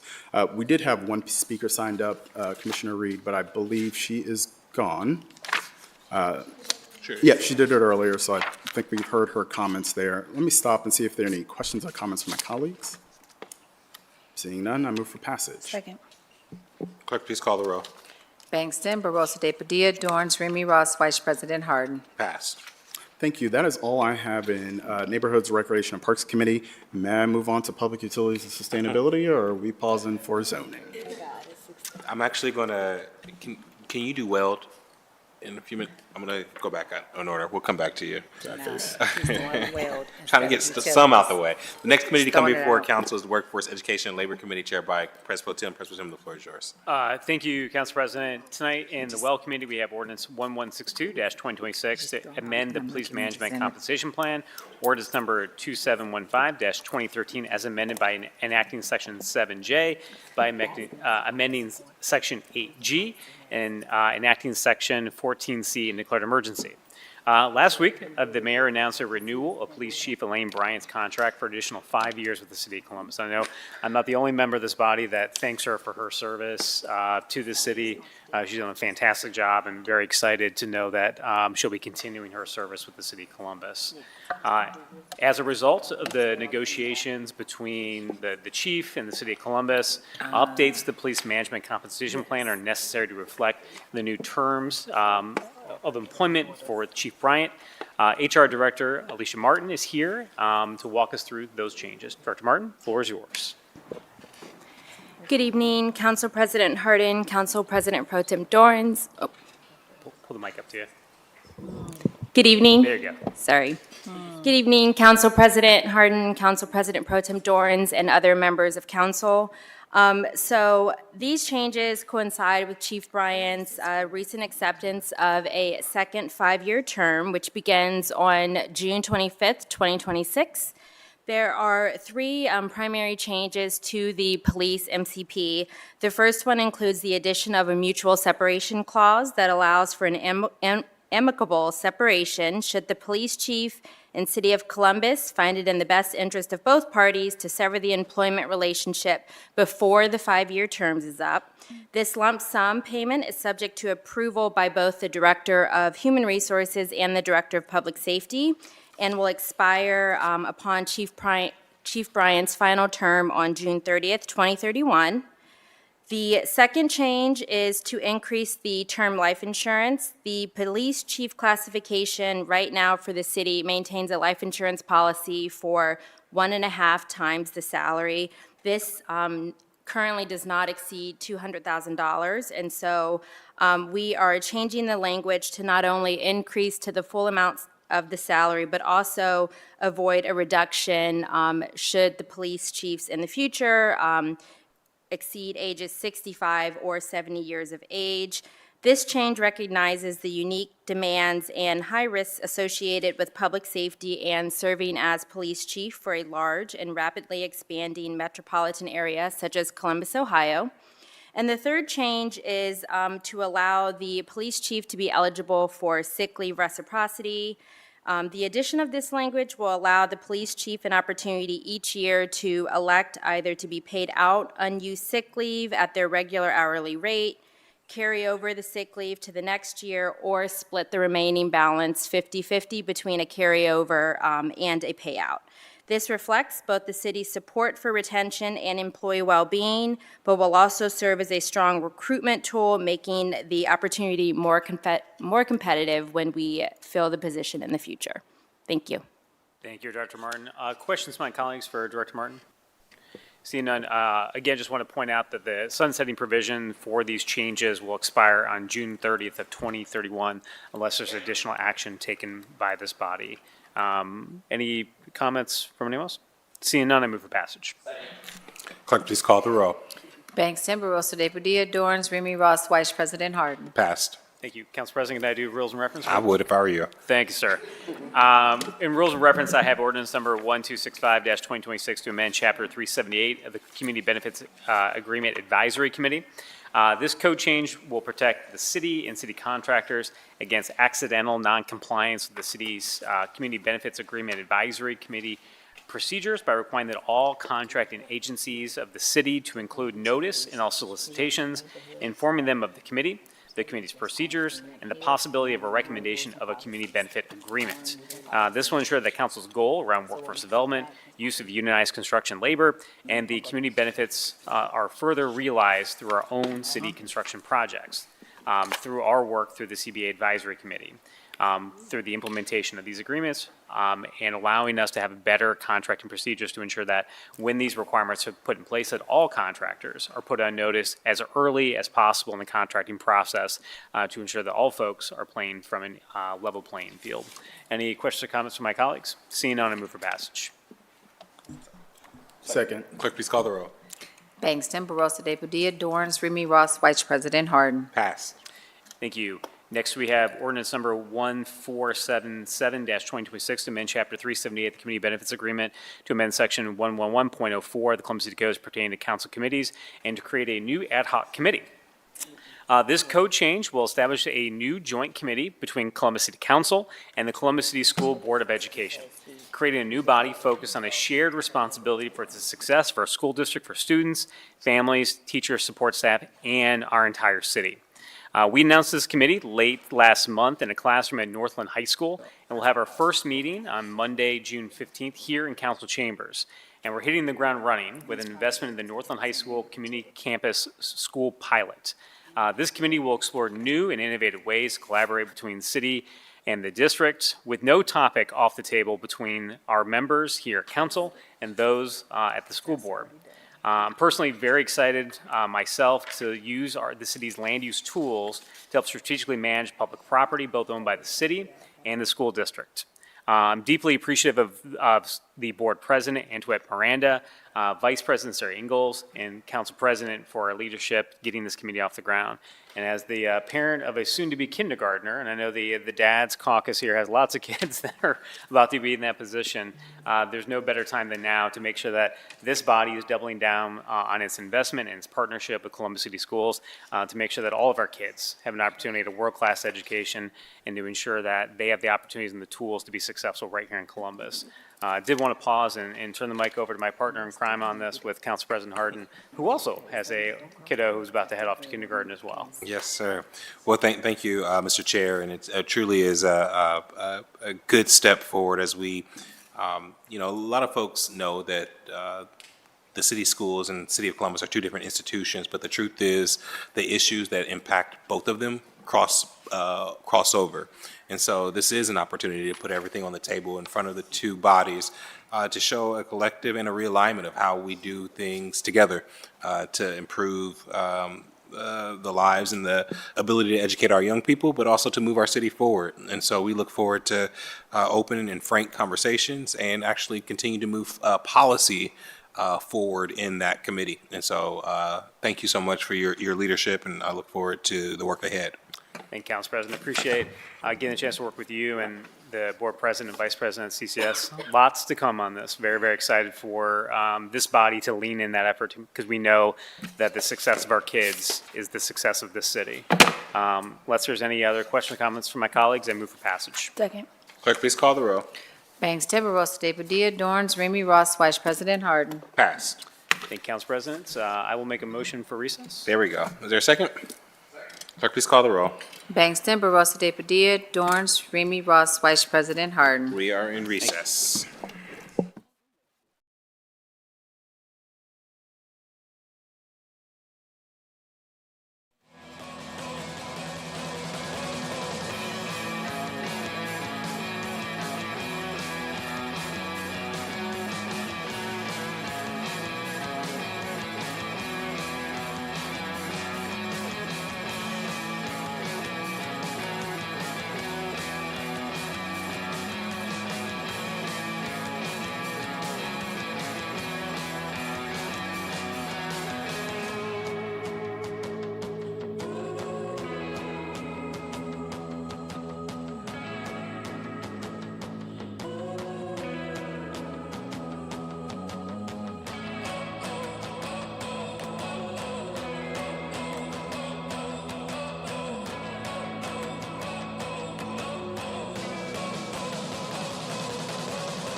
Now come to order. Clerk, please call the row. Bangston, Barosa de Padilla, Dorans, Remy, Ross, Vice President Harden. Can I get a motion to dispense with the reading of the journal? Second. Clerk, please call the row. Bangston, Barosa de Padilla, Dorans, Remy, Ross, Vice President Harden. Are there any additions or corrections to the journal? Hearing none, the journal is approved. We'll now go to the zoning committee. Press Pro Tem chairs that committee. All members serve on it. Floor is yours. Thank you, Council President. Before we get into tonight's zoning agenda, this is the second time in a couple of weeks we've had to postpone some piece of legislation that has significant amount of public interest. I want to thank my colleagues, staff, and certainly the public for their understanding and their flexibility. We did have many members of the public that were planning to be here with us tonight to express their opinions on the 2100 Hard Road zoning ordinance. However, that ordinance has been postponed at the applicant's request until June 8th. As we've had the other postponements, the city attorney's office has confirmed that those who signed up to speak tonight will have their speaker slips transferred to the night on June 8th that we will consider that ordinance, and there's no reason to sign up to speak again. As always, I will go in and review our rules pertaining to speaking for council on rezonings and variances. We only hear a staff presentation of the ordinance have a disapproval from a recommending body, or if we have a public speaker assigned to speak against an ordinance. We permit 3 speakers on each side of an ordinance, 3 proponents, 3 opponents. We ask that those speakers limit their remarks to 3 minutes per the standard rules of City Council. All speakers in the council variance, including city staff, area commissioners, applicants, and members of the public, will be sworn in before they give testimony. Again, that is only for variances. Representative and area commissioner are always able to speak in an ordinance. You do not need to fill out a speaker slip. We do ask you alert city staff of your intention to speak at this hearing. Representative of civic association do need to fill out a speaker slip because civic associations are not formally recognized under Columbus City Code. This evening, we have 17 public speakers signed to speak on ordinances tonight in this agenda. Though again, due to the postponing of pending legislation, many of those speakers were notified of the new date of those ordinances will be considered. We do have 6 public speakers signed to speak on legislation we'll be hearing tonight. On the advice of the city attorney's office, I will now swear in city staff. Please stand and raise your right hand and be sworn in. Do you swear or affirm the testimony you're about to give shall be the truth, nothing but the truth, as you shall answer under pains of penalty of perjury? If so, please say I do. I do. Thank you. Please let the record reflect that Tim Dietrich of the Department of Building and Zoning Services, along with Tony Celebrezzi from that department, Christopher Lohr from the Division of Planning, Dan Bleshman from the Division of Traffic Management, Deputy Director for Housing and Strategies Aaron Prosser from the Department of Development, and Manager of Plan Review and Stormwater Management Section of Columbus Water and Power, Greg Fettner, and Deputy Director John Lee. Did I miss anyone? I don't think I got everyone. All right. Let the record reflect that all of those people have been sworn in now. First, we have ordinance number 0290-2026 to rezone 2100 Hard Road, being 5.0 plus acres located in the north side of Hard Road, 100 plus feet west of Stonefront Drive, from LRR Limited Rural Residential District to AR1 Apartment Residential District. Again, at the applicant's request, I move to postpone this ordinance to June 8th zoning committee agenda. Any questions or comments from my colleagues? Please let the record reflect that Scott Frederickson, Deborah Link, Lisa Kasser, Nathan Briscoe, Jill Briscoe, Jonathan Bashirs, and backup speakers Aaron Newman, Julie Bashirs will have their speaker slips honored for the June 8th meeting. I now move to postpone. Clerk, please call the roll. Ooh. Bangston, Barosa de Padilla, Dorans, Remy, Ross, Vice President Harden. Postponed. Thank you. Next, we have ordinance number 1035-2026 to rezone 7801 and 7809 Olentangy River Road, being 5.82 plus acres located in the west side of Olentangy River Road, 370 plus feet south of Clubview Boulevard, from R1 Rural District to LAR12 Limited Apartment Residential District. The site consists of 2 parcels, one developed with a realtor's office and the other with a single-unit dwelling. The requested rezoning will allow a townhouse development with a proposed density of 4.46 units per acre. Proposal is approved from city staff and the Development Commission, but a disapproval from the Far Northwest Coalition Civic Association.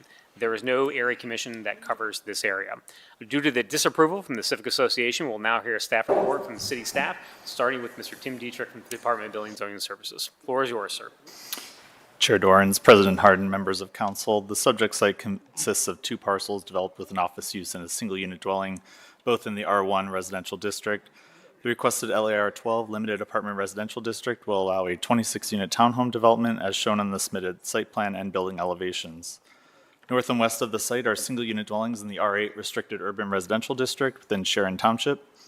South of the site are single-unit dwellings in the PUD4 Planned Unit Development District. East of the site are offices, a fuel station, and a multi-unit residential development in the PSC Planned Shopping Center and EU Exceptional Use Districts, both within Sharon Township. The limitation text establishes appropriate use restrictions and supplemental development standards addressing maximum unit count, density, building setback, perimeter yard, site access, parking, sidewalk placement, open space, building design, and includes commitments to develop the site in accordance with the submitted site plan and building elevations. The requested LAR 12 Limited Apartment Residential District will allow a townhome development with a maximum of 26 units, consistent with the Columbus Growth Strategy's recommendation. Although the proposed use is inconsistent with the Northwest Plan's land use recommendation, it is compatible with the density and development standards of adjacent residential developments. Additionally, staff note that the provided building elevations and site plan, which demonstrates the applicant's commitment to preserve mature trees along the site's perimeter, are both consistent with the Northwest Plan design guidelines. Lastly, the request is consistent with the city's objective of providing more housing in all areas of the city, and therefore City Department's recommendation is for approval. Thanks, Mr. Dietrich. Questions from my colleagues? Mr. Dietrich, I know that there's an amendment that was submitted here with this legislation that I think was primarily in response to a number of environmental concerns that neighbors had posed during the lengthy sort of process that there was engagement between the applicant and adjoining neighbors. Can you talk a little bit about what that amendment, sort of the subject of that and sort of what it does? Yes, the amendment was a revision to the limitation text that is within this ordinance, and it does provide wording regarding the mature tree and other brush along the applicant's perimeter of the property. So they do have commitments to the best of their ability with what is healthy and what is not invasive to preserve those natural elements. So in essence, it's the commitment of, obviously, in Ohio and lots of other places, we have invasive species from a tree standpoint. So this is basically stating that if it's not invasive and it's healthy, it should remain throughout the construction process. That's correct. Thank you. Want to next turn the floor over to Mr. Christopher Lohr from the Division of Planning. Thank you, Chair Dorans, President Harden, and members of council. Planning supports the proposal. The Northwest Plan recommends a portion of the site for low-density residential, with the balance recommended in the Columbus Growth Strategy for Mixed-Use 1. The plan notes that proposals to redevelop existing residential uses may be supported if the use and design are compatible with surrounding areas. As such, staff recognize that the proposed use is compatible with surrounding uses and is consistent with the Columbus Growth Strategy recommendation. Additionally, the Columbus Growth Strategy's residential design guidelines include recommendations regarding the buffering and screening of adjacent uses, and notes that mature trees provide significant environmental benefits and should be preserved where possible. Since the original submittal, the applicant has made revisions that included commitments to the preservation or replacement of those existing perimeter trees as just noted, and has provided building elevations as well. Additionally, a contemplated access drive to Clubview Boulevard was also removed. Staff has reviewed the building elevations and found them to be consistent with the Columbus Growth Strategy's design guidelines, and as such, staff is in support.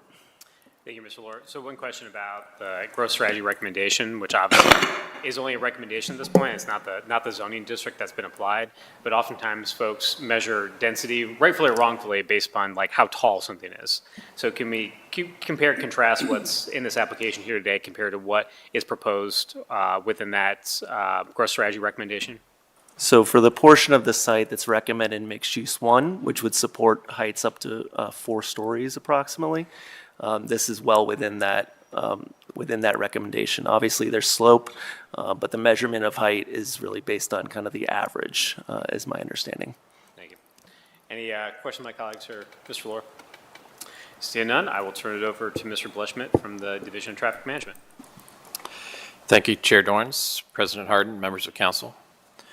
In regards to our review of this application, please be advised that the proposed access point to this site is to be taken from State Route 315, which is within the jurisdiction of the Ohio Department of Transportation. The Ohio Department of Transportation required a traffic impact study to evaluate this proposed area of development. Based on the review of this traffic impact study, the Ohio Department of Transportation is requiring that only right-in, left-in, and right-out turning movements be permitted at the proposed site access point to State Route 315. No vehicles will be permitted to make a left turning movement to exit the proposed site access point to State Route 315. Additionally, a shared use path is being required along the frontage of this site. With these comments noted, the Department of Public Service has no further concerns regarding this application. I would be happy to answer any questions. Thank you, Mr. Bleshman. Questions from my colleagues? Mr. Bleshman, I did want to ask, so you mentioned the traffic study was at the behest of ODOT, considered we're right up there on 315. Under sort of standard rules, so let's say that this development was happening somewhere else and not right up on a state highway. Normally, we're talking about much larger developments. We're talking about the zoning change. This one, in the grand scheme of what this committee normally hears, is relatively modest from a unit count.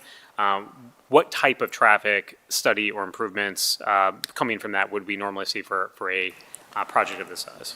So absent any other extraneous factors, this would typically be a traffic access study, and it was considered a traffic impact study because it did consider the adjacent intersection to the north, the signalized intersection, to look at those impacts and potential interactions with that. So that was, the Ohio Department of Transportation can put restrictions or requirements on their permits, so that is what they did with this particular application and applicant.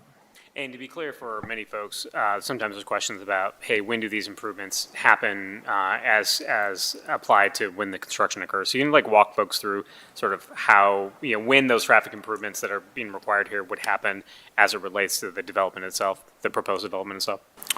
So that would occur with the development of the site. I mean, there would be no, ODOT will not grant a permit for their site access until they complete the or make the appropriate representations. They will complete the improvements.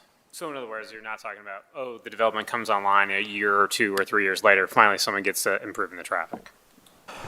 Right, there would be, I think they have definitely ways to, enforce those permit requirements.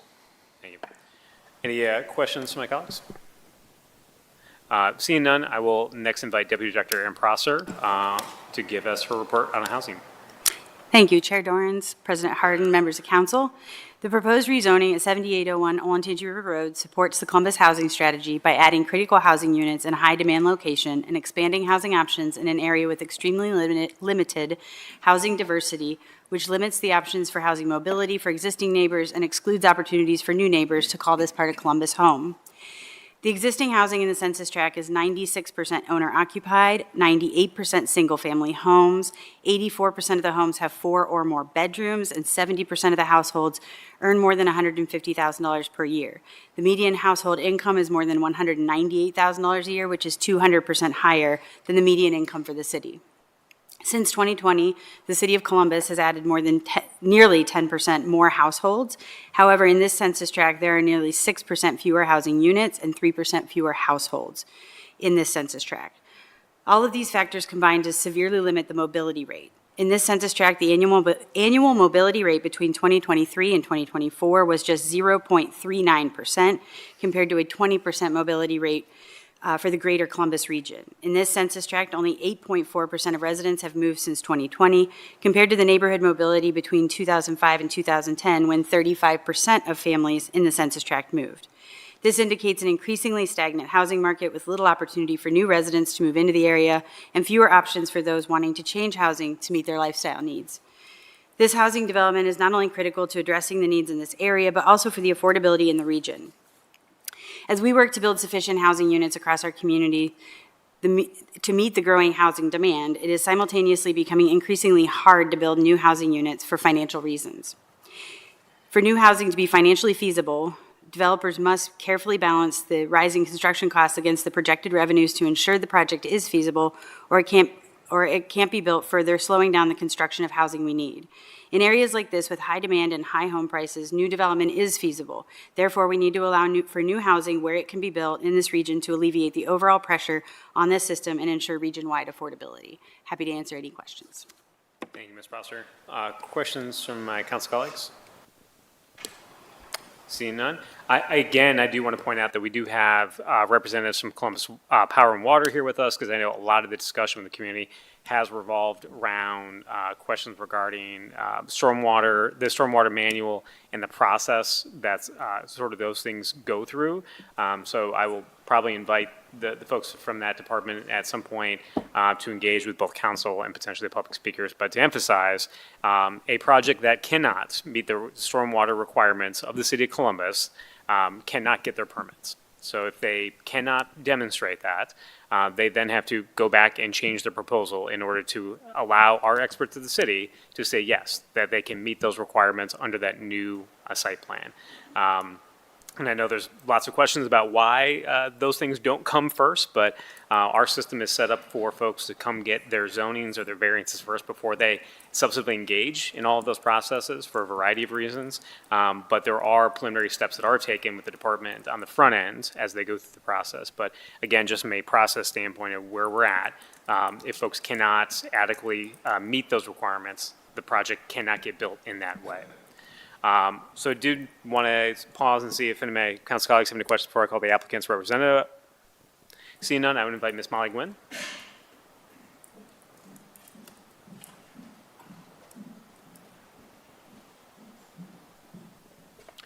Welcome back to council.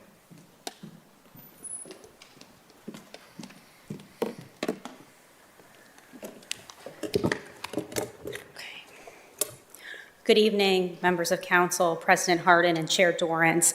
Thank you very much for the opportunity to present this evening. My name is Molly Gwynn, and I am an attorney with the firm of Ice Miller, here representing the applicant. My address is 250 West Street, Suite 700, Columbus, Ohio. And present with me this evening is our entire development team, starting first and foremost with Mr. Eric Kometz with Storyboards Development. He is the developer for this project and the owner of the northern parcel that comes before you tonight. Also present is Mr. Bo Knez with Whitaker Knez. Mr. Knez is a builder. He is the builder we've selected to construct the homes that we're going to talk about this evening. Mason Malcolm, a principal engineer with Kleingers, is also here. Kleingers has been retained to develop the site plan, perform the 2 traffic studies that have been performed here, and to provide additional guidance and background on the development standards. Not present this evening is Mr. Rob Milligan with EMH&T, who we recently retained in order to have a jurisdictional delineation done, a stormwater study done that was performed on site at the property in March of this year with a report generated on April 8th that I'm going to get into this evening. And so as noted, I want to talk a little bit about what's around us. And that's the site right there. You'll see and to the east, we have commercial, including the Bristol Senior Living Center, the Hills Market, and 2 fuel stations. We do have residential to the west. To the south, we have the ravines of Worthing Ridge, as well as the Hill and DeWeese Law Firm. And then to the north, we have our residential. So really, we've got kind of residential uses as well as sort of your general neighborhood types of uses. And I would like to just note that per the recommendation of the land use plan for this area, a lot of pictures. The land use plan does recommend a low density at just slightly less than 4 units per acre, but as noted, you can vary that. Proposed uses and or higher density may merit support if they're compatible with the adjacent proposed development. And we believe that at this point in time, this is in fact consistent with that land use plan recommendation, as has been noted by city staff. And so, can I go back to the beginning? Oh, I'm getting younger. So these right here are the elevations. We are proposing, as noted by city staff, 26 homes that are going to be developed on private streets. And these designs, as shown in the elevations with the textual commitment for general conformity with these elevations, are going to feature high-quality design standards, natural materials, full cementitious siding, and metal roofs. And the anticipated price point for these units is roughly $750,000 to $800,000, which we again believe is consistent with the high-end homes and the high-end quality of the area. As noted, we've also committed to an asphalt path on the property. We've set aside required area for right-of-way dedication to State Route 315 at the request of planning staff. We are going to have privately maintained common open space We will be paying the parkland fee in lieu of dedication of parkland. We've also been in discussions with Department of Sewers and Drainage to commit to a payment for downstream I&I remediation to remedy existing sanitary capacity issues present at the premises. And most importantly, we are prepared at this point to observe and respect the riparian corridor based upon the study that we've had recently performed here. This plan has evolved substantially since its inception over 2 years ago. The initial plan on which the traffic study is based showed over 40 units. And as noted, the access onto Clubview north of the site was eliminated. We reduced the unit count to 34, had some other iterations of the plan in between, and now we are down to 26 units. And we would submit that the feedback from the neighborhood has been helpful and has been taken into account in the changes to the site plan that have occurred. This project does have unanimous support from the Development Commission. This is just a brief history of sort of all of the outreach that we've done here. Mr. Kometz started working with local stakeholders and the neighborhood in '24. The traffic studies were performed in '24, and then we've had this level of outreach since 2025, including an on-site meeting at the premises. I'd like to just go ahead and talk a little bit about complaints we heard regarding alleged non-observance of riparian corridor and non-observance of the stormwater drainage manual of the City of Columbus.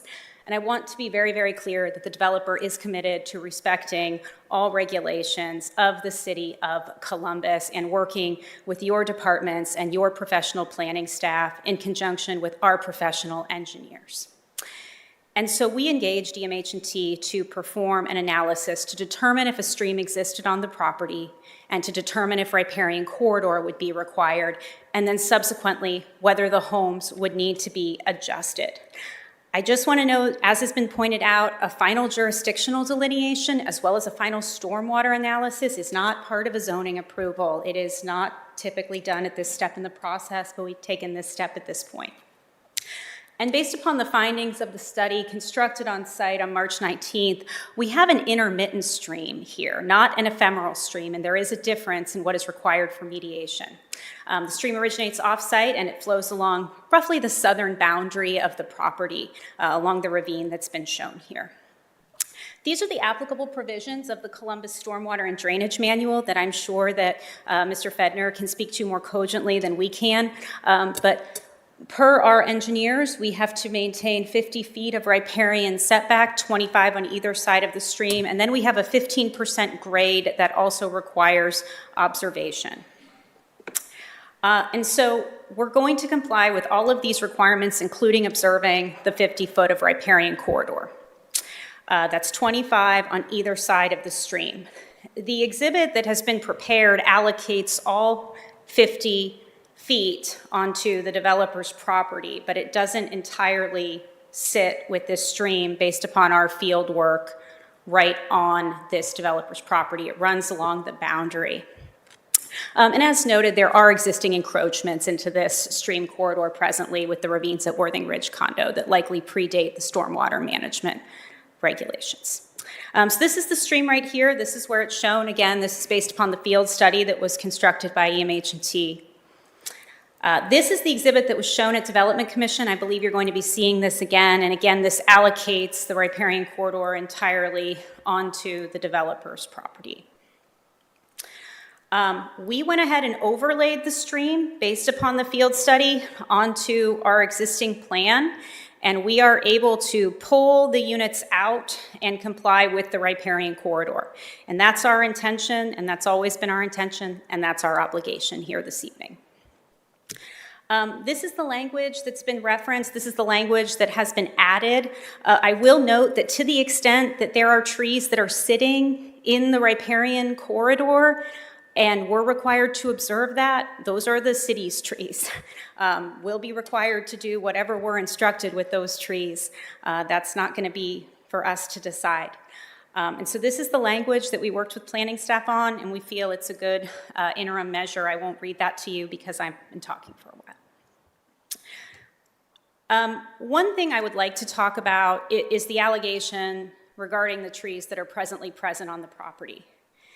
And we obviously recognize that existing trees are a benefit to our potential residents and to our community.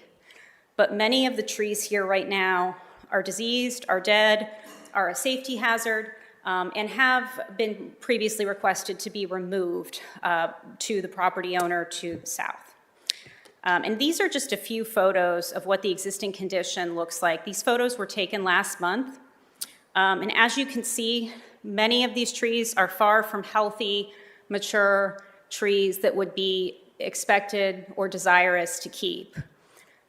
And perhaps nowhere is this clearer than this is a photograph, again, that was taken just last month. And we're all familiar with the site. When you drive past it, there is a home, and this is a photograph of a tree that had fallen on the house. Some of these trees are going to have to come down because it creates a safety hazard, and they're not the beautiful things that we all want to see and that the city deserves. Again, these are the prior plans. We previously had a duplex type of look. We previously had 40 units. Now we've got 26 individual townhomes. I also want to note, as has already been noted, that this property is slated for phase 2 for mixed-use development. Again, high-density mixed-use development, including 4-story buildings, is presently slated to go here. And we think that this fits much better with the character of the area and will be of value to the community. The applicant has had 2 traffic studies done, one in November and one in December of '24.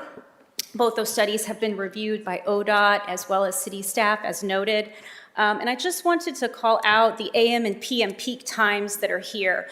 So estimated traffic generation at AM peak 1 hour is a total of 15 cars. If you think about that, roughly standing there, it's not exactly intensive. PM peak, same time, 20 trips. So we have had a study done, and the study has not found that other improvements are warranted.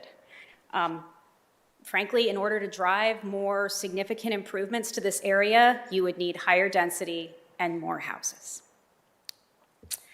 I don't need that yet. Again, we think that the value of the homes here are going to be consistent with the neighboring communities.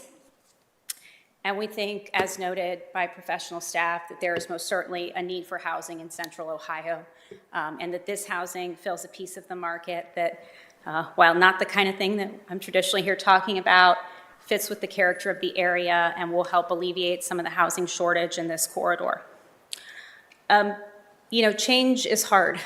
It's hard when the field by your property, it's been a field for a long time, develops. But we're here to rely on the recommendations of your professional staff and our professional consultants and the developer who's prepared to invest $30 million in the development of this property as to what is an appropriate land use, as well as your development commission. And with that, I will thank you very much, and I'll be prepared to address rebuttal or answer questions. Sorry. Any questions for Ms. Gwynn, from my colleagues? So, Ms. Gwynn, just one quick question. I know it's just by a quirk of the code, you've been referring to these as townhomes.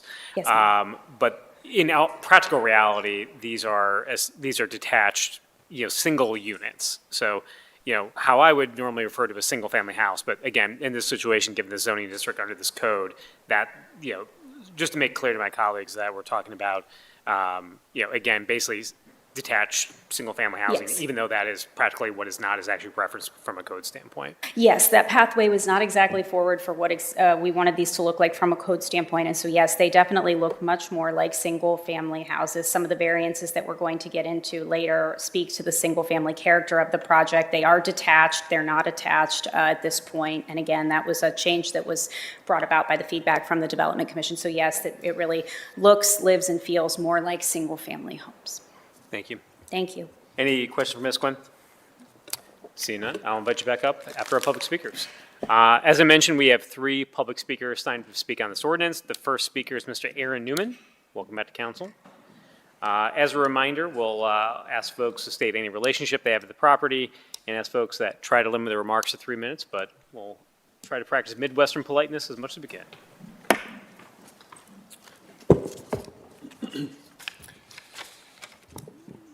Good evening, council members and city staff. Aaron Newman, 8844 Atherton Road, speaking on behalf of the Far Northwest Coalition of Columbus. It's good to see most of you again. Good to meet some of you for the first time.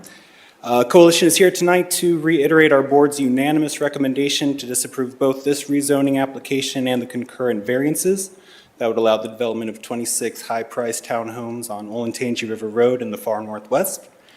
Many residents and members of our board voiced concerns with this proposed development across 2 public hearings and by phone and email. Concerns included the increased disruption to traffic on Olentangy River Road, the dubious effectiveness and safety of the right turn only exit, the increased demand on the utility grid and wastewater lines as mentioned, and the destruction of existing trees, wooded areas, and the fragile waterway of the bordering ravine. There are also concerns about the lengthiness of the phased construction approach, the devastation and ongoing disruption of such a high-density development on such a uniquely graded site, especially one on such a precariously vital 2-lane roadway leading right into the city. One of the overarching concerns, however, was that rezoning this property to the higher density LAR 12 is fundamentally inconsistent with the surrounding properties in the far northwest and would negatively impact our neighbors and surrounding properties. The Northwest Plan recommends low-density residential for the large northern parcel and states plainly, quote, "A primary goal of the use plan is to preserve low-density residential neighborhoods and guide infill development to be compatible with the existing development patterns of the neighborhood. The existing development pattern of the neighborhood is low-density residential, and higher-density development would be flatly inconsistent with the current use plan. With respect to city staff, the Columbus Growth Strategy does not change the designation for this parcel. The southern parcel is a single-family residence zoned for office use, and while the growth strategy recommends potential smaller mixed-use development there, any such development is a long way away. Building within the current recommendation of 4 units per acre would allow for redevelopment and additional homes that are actually affordable for new families, that are consistent with community standards, and would be welcomed by neighbors.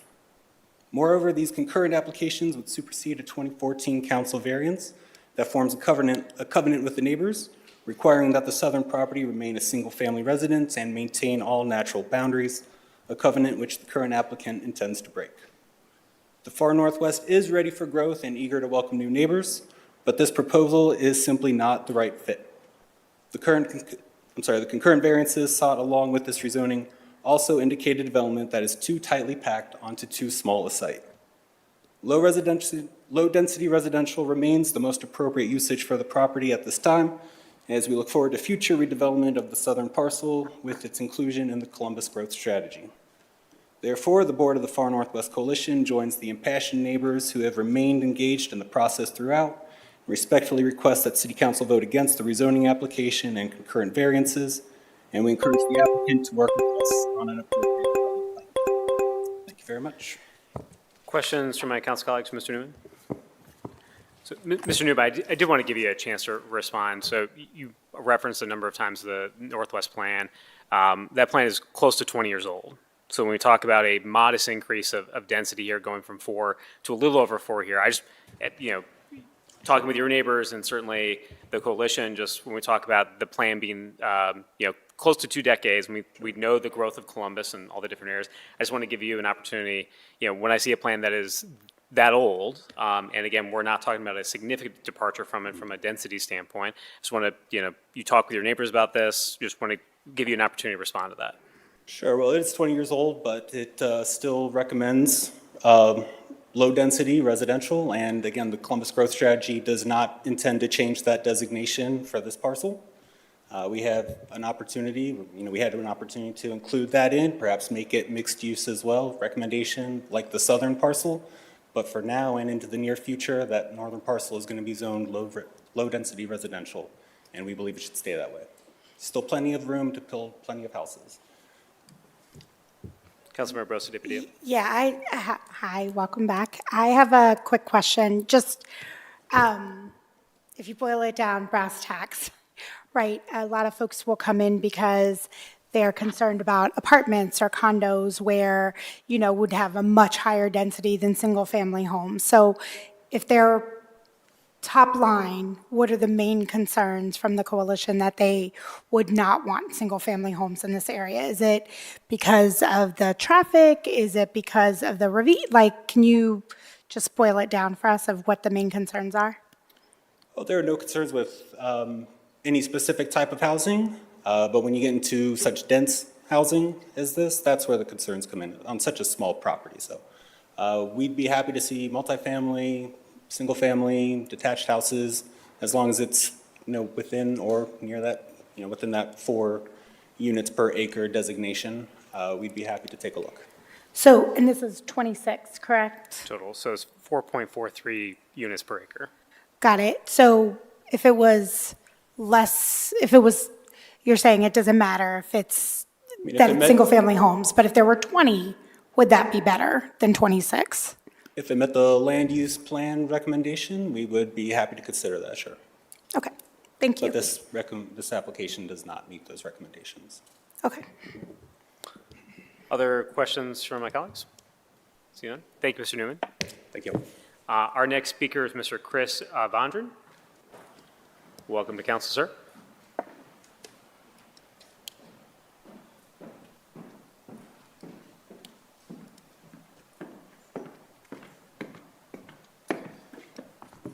Good evening, Council. My name is Chris Vondran. I live at 200 East Kanawha Avenue, Columbus, Ohio, here in Clintonville, over by the School for the Blind. For about 30 years now, I've been a land planner, landscape architect, 2 different stints in some significant offices here, one being Kinzelman Klein Gossman, the other one MKSK here, which was the merger of 2 different firms. But I was asked by Tim Marini, who is a resident in the area just south of this development and his community, to look at an evaluation of how this development plan really sits on the property. Not to look at densities, not to look at any of the things related to zoning, but look at it purely from a land planning standpoint. A land plan that hopefully would be sensitive and responsible. That's what we try to promote as land planners and landscape architects. So everybody, I assume, has a copy of the document that I'm going to be referring to, right? So what I did was I reached out to my contacts, gathered some GIS data, topo, soils, vegetation cover, et cetera, and overlaid it on the property. Now, this property is not flat. It has about 60 feet change in elevation from the west down to the east side. That's about a 12 to 14% slope across the property. It's not flat. The land plan that's in place, you would typically see this signature on a flat piece of ground. It makes you bring into question some of the practices behind how to develop this property, okay? In comparison, again, the roadway going up into Worthington Hills is 9%. We're dealing with a 14 to 12% slope across this property, okay? So if you look at the topo, towards the southern portion of the development, there are a lot of ganged, close topo lines. That's this ravine area that is currently there, okay? When you look, I'm gonna speak more related to building location as it relates to this ravine. When you look at each one of the footprints, there's about 6 of them there on the south side. They are proposed in the ravine. This is the plan that had been presented to the community, had been presented in conversations, and this is the one that I'm referring to. I did see a plan in the presentation from the developer, a modified plan that speaks to this sensitivity that we need to pay attention to on the south side. So we've already started to see a modified plan to reflect the concerns of the surrounding community. I was asked to also create some, in the next exhibits, some cross sections to show where the bottom of the ravine would be, the current slopes of the property. You can have a couple more rants. Okay, Yeah. Thank you very much.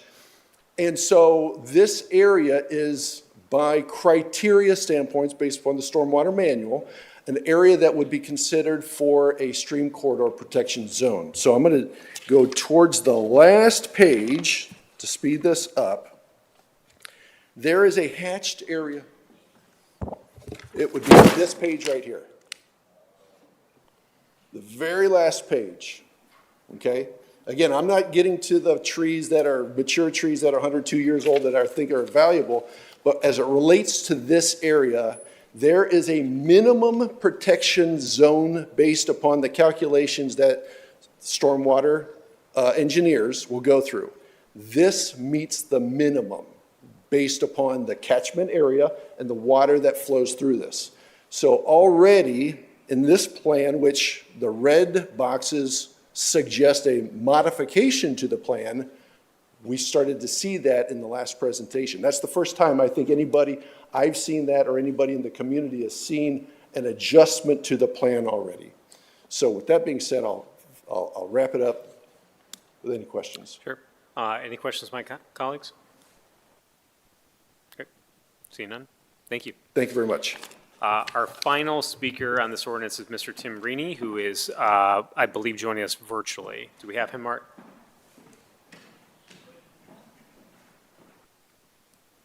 Yeah. Mr. Reaney, can you hear us? Yes, sir. Thank you. Floor is yours, sir. Thank you.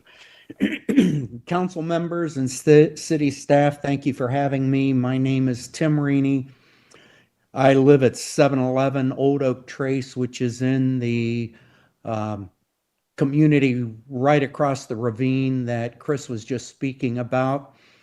My background is I had a 46-year career as a registered architect and a residential real estate developer. So I'm extremely familiar with what is being proposed here. And I think it's important for me to say that our neighborhood is not opposed to this site being developed. We're not opposed to a lot of what Mr. Kometz has suggested. I will tell you that I'm overjoyed that there's already been a revision in the site plan this evening, because we have been pointing that out for months, that there are homes originally in the ravine down by the stream that if you thumb through Chris's slideshow in your hand, you'll see where that is.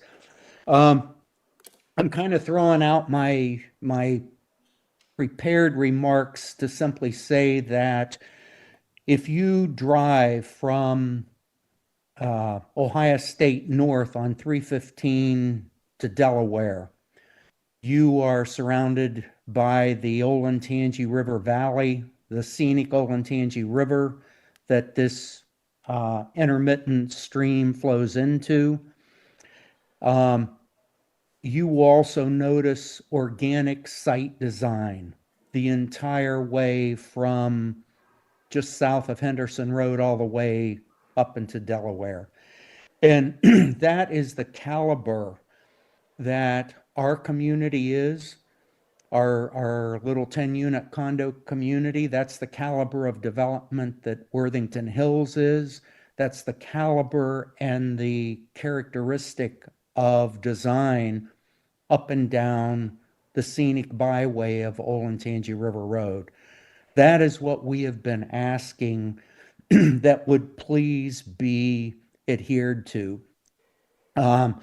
Taking this slope site, which I respect is going to be a tough design to get to work, but terracing it off into two big flat areas and lining it with pretty much identical homes, identical setbacks the entire way up and down is not a characteristic of our entire area. If Mr. Kometz could look at that, I'm glad he's finally seeing the light that he shouldn't be building in a 30-foot deep ravine. I hope that we could get things like the limitation text tightened up a little bit. There's a lot of vague, ambiguous information there that really does not say anything about the quality and the commitment of the site planning on this project. I will say one other thing. Our community has raised a lot of issues about the trees on this site. And indeed, in the ravine, there's some pretty sad looking trees. But when you have a developer coming in that's literally saying their back wall of their home is going to be just a few feet from a stream, it gets pretty unnerving. If you look at the mature trees that are at the crest of the ravine, there are some specimen trees there. The Development Commission encouraged Mr. Kometz to keep a buffer between our properties. The number one buffer that should be kept are the trees at the crest of the ravine. They are healthy, they are significant, they are specimen trees. And as much organic design as could please be incorporated into this project, we would appreciate it. My original request tonight was that this be tabled because there needs to be more guidelines. I will stick with that. If you read the memo that I submitted to the council members, I mentioned and even gave some sample language. Not that I was trying to say that's what the additional limitation text should say, but right now there's very little guidelines for this development. Thank you very much for hearing me, and I appreciate your time. Thank you, Mr. Rainey. Any questions from my council colleagues for the speaker? Thank you. I will invite the applicant's representative, Ms. Gwynn, back if she wants to have any rebuttal with any of the public comment.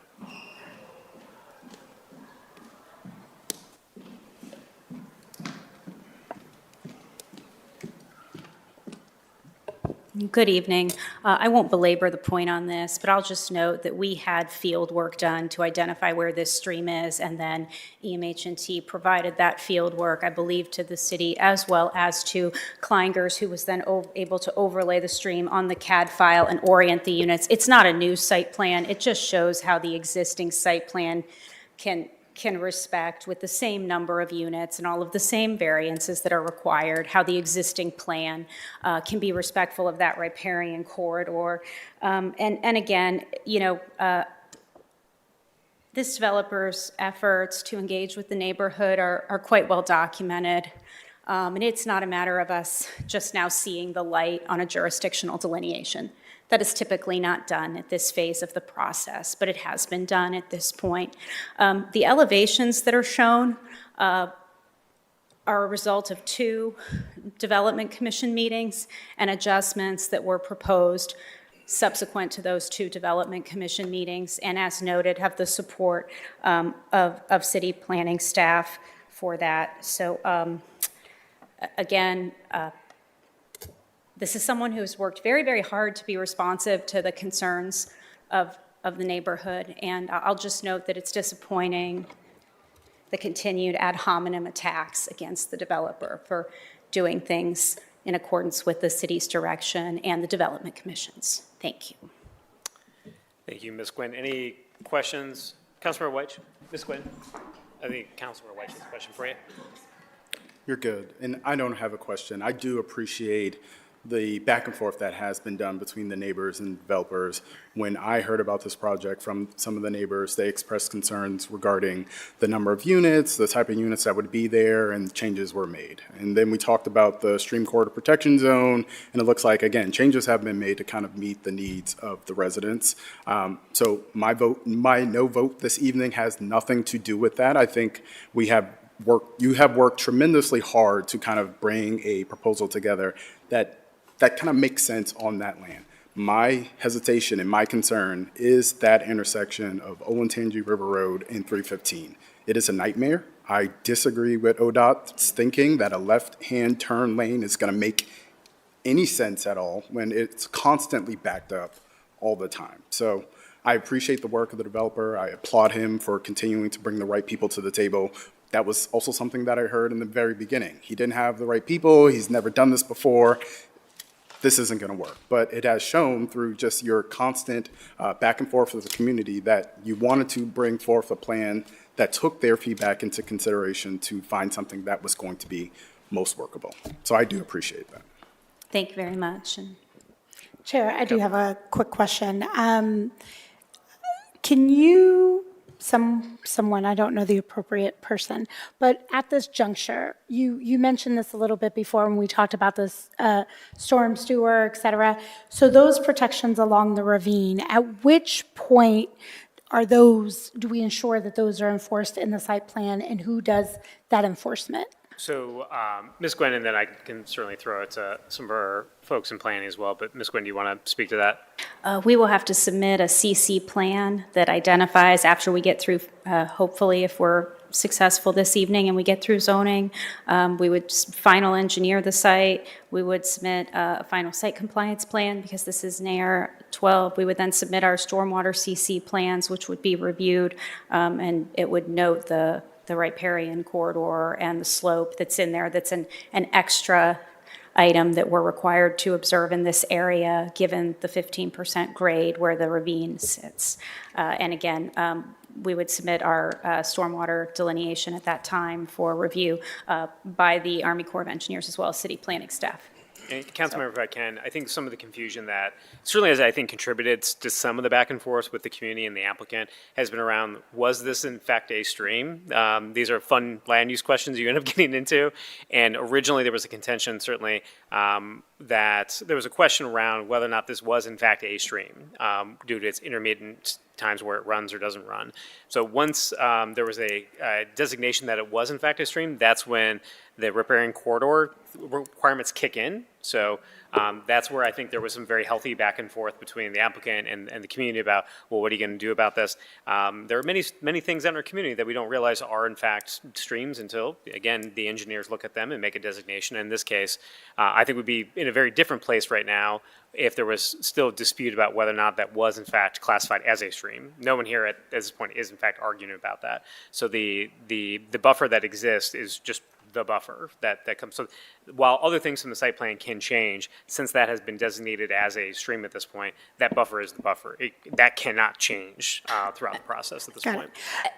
I'm just wondering, when I look at, I'm a visual person, when I look at other places where we have built homes near ravines, up near Worthington, Clintonville, et cetera, my assumption is we've taken these things into account. Even in, Clintonville, we actually have a path that goes through so that people can use it and come down from their homes, et cetera. So I'm just wondering, I hear from some of our experts that live in the area that, some of their concerns, which I guess I'm also just trying to boil down what the concerns are of the community and what the pushback is. And just, it seems that we're addressing them along the way. We haven't gotten quite to traffic yet, but it seems that we are addressing some of those protections along what is a ravine or stream, et cetera. And then I know the density is maybe pushing it a little bit for folks, but I guess I'm just trying to also understand what all the other challenges might be and at what point do we look at those. And it seems that we're course correcting on some. Yeah. And just to address that, there is right now encroachment into that riparian corridor, I believe, with the ravines at Worthing Ridge. Some of those homes are in the area that's designated. There's also reference in the materials that have been provided that this is an ephemeral stream. Our study says it's an intermittent stream, and that requires slightly different mitigation that is required. And then finally, there is a variance process. It's not a BZA variance. It's not a council variance. There is a variance process in order to allow for encroachment within the riparian corridor that's handled at an administrative level, again, with professional planning staff. So that might be why you're seeing some of that. But at this point in time, it is the applicant's intention to just comply with the requirements of the stormwater drainage manual in terms of the placement of those homes, certainly. And my last question to our last speaker's point around the mature trees and the buffer, what is the intention of the developer in terms of preservation of mature trees in the places where we potentially can. What does that look like? And is there Right. a plan to plant more tree? What is that? Certainly, to the extent that trees are healthy and not unsafe, we would do everything we can to preserve those trees. They're about, and they're not where the houses need to go. There is a commitment in the text right now that speaks to the obligation to preserve them one-to-one. I'll just note that the proposal for language in the limitation text that was submitted on Friday and redone proposed that trees of 24 inches diameter at breast height or greater and all trees within 25 feet of the ravine crest, which again are clearly in the stormwater protection zone and would not be for us to determine, shall be presumptively preserved and if approved for removal, replaced at a 3-to-1 caliper to inch ratio. That is obviously a very extensive standard that I have never seen anywhere else. So our intention is to replace 1-to-1 and certainly preserve mature, healthy trees where we can. They're a value to our community, they're a value to our residents. And it doesn't mean we're not going to plant other trees as well. But we have some concerns with the current state of them, and some of them are going to have to come down. We don't want to make blanket commitments about tree preservation and then not be able to honor them. Sure. Yeah. Thank you.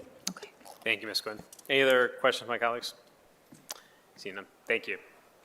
I had the opportunity to meet with some of the neighbors on this piece of legislation a number of months ago. I think, obviously, we've seen tonight a number of different changes to the plan. I think we've also talked a lot about what comes after zoning.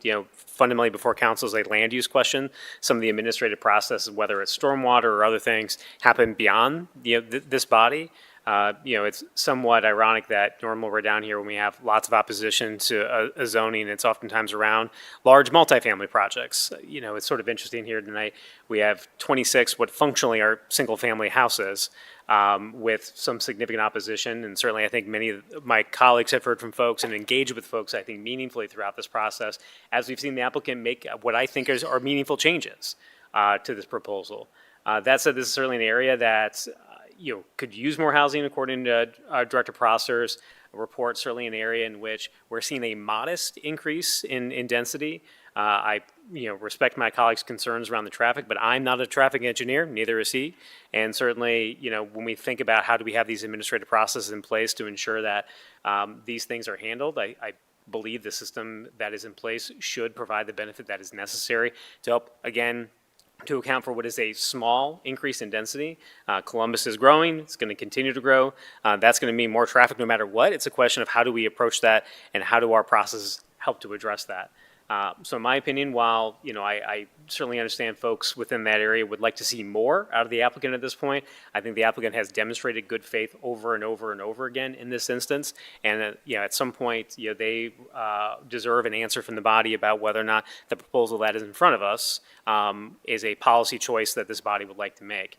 And I think at this point, they've demonstrated that they have put together a plan that justifies this body's consideration. So that, at this point, I move to amend and submit to the clerk by voice. Clerk, please call the roll. Bangston. Barosa de Padilla. Dorans. Yes. Remy. Ross. White. President Harden. Yes, amended. Thank you. Next move for passage as amended. Clerk, please call the roll by voice. Bangston. Barosa de Padilla. Dorans. Yes. Remy. Ross. White. President Harden. Yes, passed. Thank you. Next, we have ordinance 1294-2026 to rezone 3600 Park Mill Run Road, being 12.56 plus acres located in the northwest corner of Spring Mill Drive and Fisher Boulevard from CPD Commercial Plan Development District to CPD Commercial Plan Development District. Site consists of one parcel developed with a big box home improvement retailer, and the requested rezoning will incorporate an updated development text and site plan demonstrating accessory outdoor storage. A code modification to require parking from 442 spots to 393 spots is included in the text. A concurrent council variance will be considered with this piece of legislation later on the agenda. Proposal is approved from City Staff, Development Commission, and the West Scioto Area Commission. Do my colleagues have questions or comments? Seeing none, I move for passage. Clerk, please call the roll. Bangston. Barosa de Padilla. Dorans. Remy. Ross. White. President Harden. Passed. Thank you. Next, we move into our variances portion of our agenda. First, we have ordinance number 0291-2026 to grant a variance provisions of section 3312.27 parking setback line, 3333.18 building lines, and 3332.255 perimeter yard of the Columbus City Codes for property located at 2100 Harder Road to allow reduced development standards in the for an apartment complex in the AR1 apartment residential district. Again, at the applicant's request, I move to postpone this ordinance to the June 8th zoning committee agenda. Clerk, please call the row. Bangston, Barosa de Padilla, Dorans, Remy Ross, Vice President Harden. Thank you. And please let the record reflect that Jennifer DeBlas and Kevin Craig will have their speaker slips honored at that meeting. Next, we have ordinance number 1031-2026 to grant a variance provisions of section 3370.05 permitted use of the Columbus City Codes for the property located at 1905 Jetway Boulevard to allow a recreational facility in the LM Limited Manufacturing District.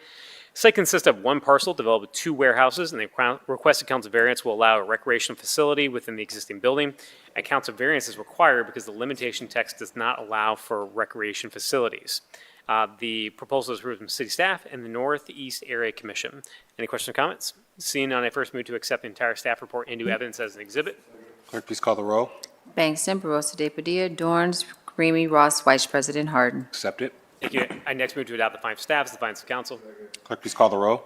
Bangston, Barosa de Padilla, Dorans, Remy Ross, Vice President Harden. Adopt it. Thank you. And finally, move for passage. Clerk, please call the row. Bangston, Barosa de Padilla, Dorans, Remy Ross, Vice President Harden. Pass.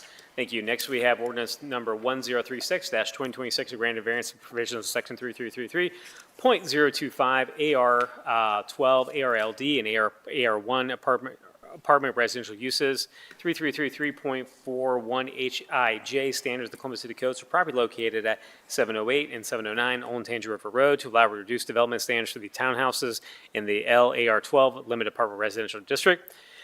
This is a concurrent variance to the rezoning we just considered for a proposed development of 26 individually platted townhouses. This variance request includes a variance to reduce the minimum number of townhomes in a row from 3 to 1, and a development standard variance to allow individually platted townhouses on private streets to reduce the front building line and reduce the side yard setback. Proposal approved from city staff and a disapproval from the Civic Association in the area. And again, a reminder, there's no area commission that covers this section of the city. Due to the disapproval, we'll once again hear from the Department of Building and Zoning Service representative to present a staff report on the variances only. Mr. Dietrich, floor is yours. Chair Dorans, President Harden, members of council, the council variance request before you includes a use variance to reduce the minimum number of townhomes in a row from 3 units to 1 unit, and includes development standards to allow individually platted townhouses on private streets and to reduce the front building line and side yard setbacks. Staff concurs with the applicant's analysis of the 7 practical difficulties in achieving the proposed development and supports the requested variances. Staff note that the provided building elevations, site design, and commitments to preserve mature trees are all consistent with the Columbus Growth Strategy design policy, and we recommend approval. Thank you, Mr. Dietrich. Questions of my colleagues to the department at this time? I would like to invite the applicant's representative forward. And Ms. Gwynn, since this is the variance, I will swear you in when you get to the podium. And just a reminder for the other public speakers speaking on this ordinance, since this is a variance request and council is sitting in a quasi judicial capacity, I will be swearing in everyone when they give testimony. Do you swear affirm the testimony you're about to give shall be the truth, nothing but the truth, as you shall answer under pains of penalty of perjury? If so, please say I do. I do. Floor is yours, Ms. Gwynn. Thank you. Yeah. Nice to see everyone again.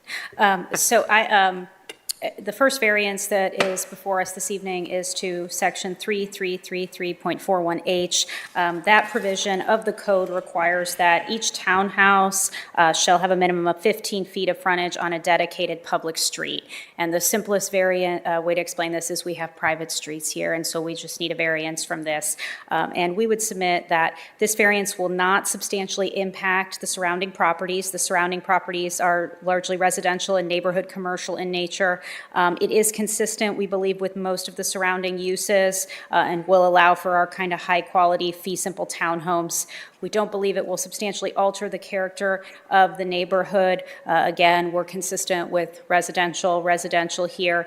Will not impact the delivery of governmental services. If anything, it will be hopefully helpful to service impact because these are private streets that will be required to be maintained by the HOA.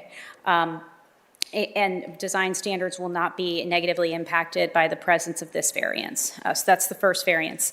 I'll then address the next one. I need to create a record on this. So the next variance, again, is to Code Section 3333.025, and this is for in the AR12, which is what we are going to, requiring townhouse development with no more than 8 in a row and no less than 3 in a row. We do have kind of a fee simple standalone residential townhome product, and it's a little bit of a different product than the code recognizes right now, and so we're looking for a variance there to allow for 1 unit in a row, 1 townhome at a time.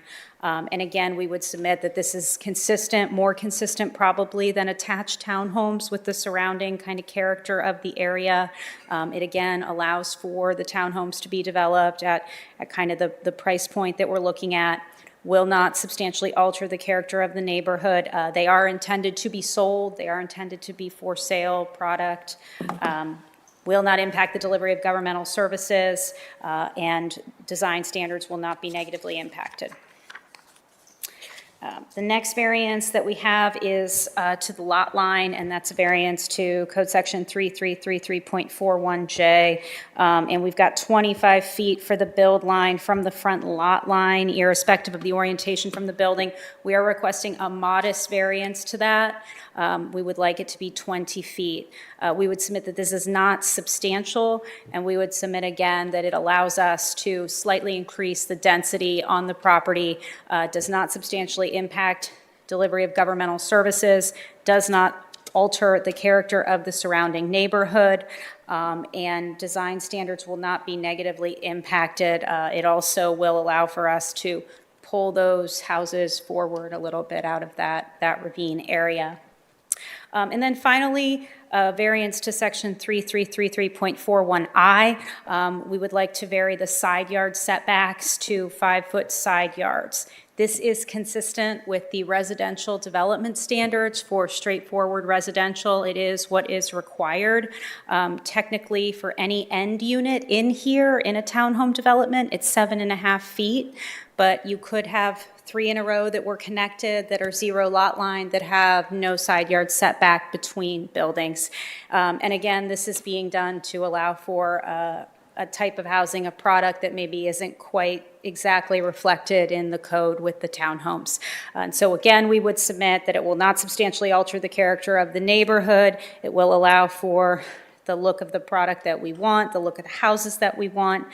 Will not impact the delivery of governmental services. This is consistent with fire code requirements. It's done on residential all of the time and is consistent with a more residential look. And it will not negatively impact the look of the other properties. And so those are the 4 council variances that are submitted concurrently with this design application. I'm happy to answer any questions. Any questions from my colleagues for the applicants to represent? Seeing none, we can invite you back after public speakers. Okay. As I mentioned, we have 3 public speakers signed up to speak on this variance. I will call those speakers in order that the slips were received. First, we have Mr. Paul Peterson. Mr. Peterson, welcome to council. Again, just a reminder, I'll swear everyone in at the podium. Patterson, I'm sorry.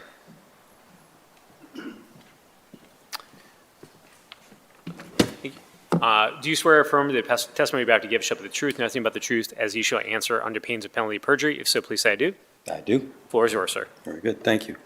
Thank you, Councilman. Thank you, members.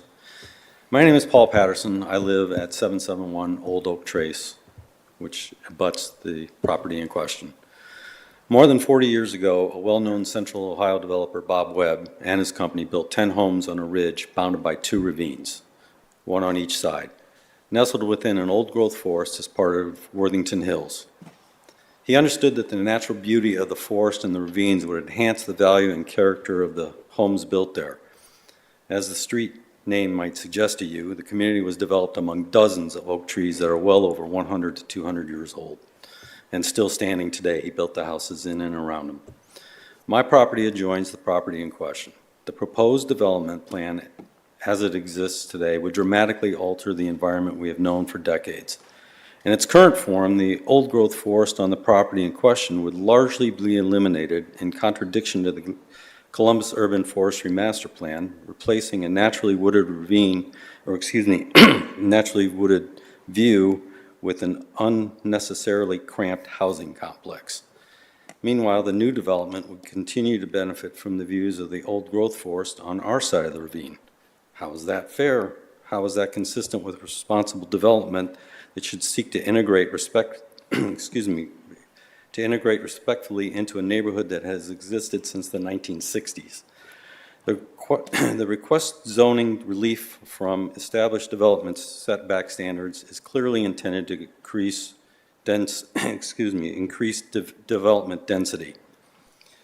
This increases in density will inevitably impact the character of our adjacent community and the aesthetics that residents have valued and become accustomed to over many decades. Maintaining the current standards between the home and structures preserves both our quality of life and the environmental character that makes the area unique. I'm sorry, I'm trying to read through glasses and I can't. Support for these variances would erode what has taken generations to create. I urge you to consider voting no for these variances. Thank you. Thank you, sir. Any questions from my colleagues? Thank you. The next speaker to come for council is Mr. Brian Hunt. Mr. Hunt, welcome back. I'll swear you in here in a second.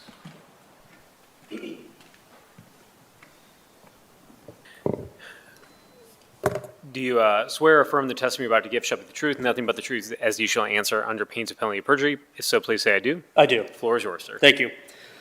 Good evening, members of council.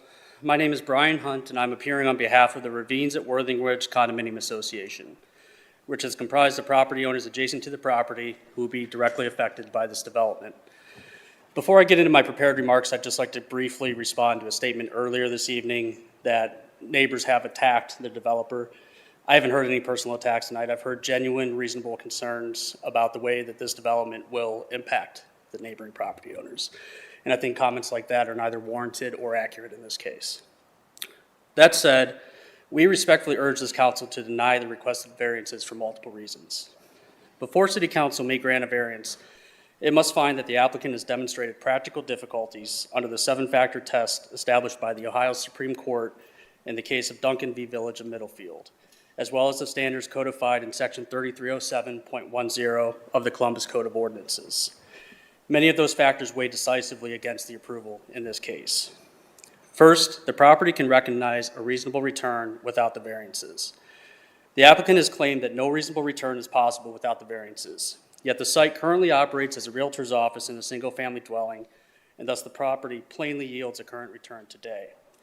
Any hardship here is self-created, and the inability to develop without variances flows from the applicant's chosen site configuration, not from any inherent characteristic of the land that makes code-compliant development impossible. Second, the variances are substantial.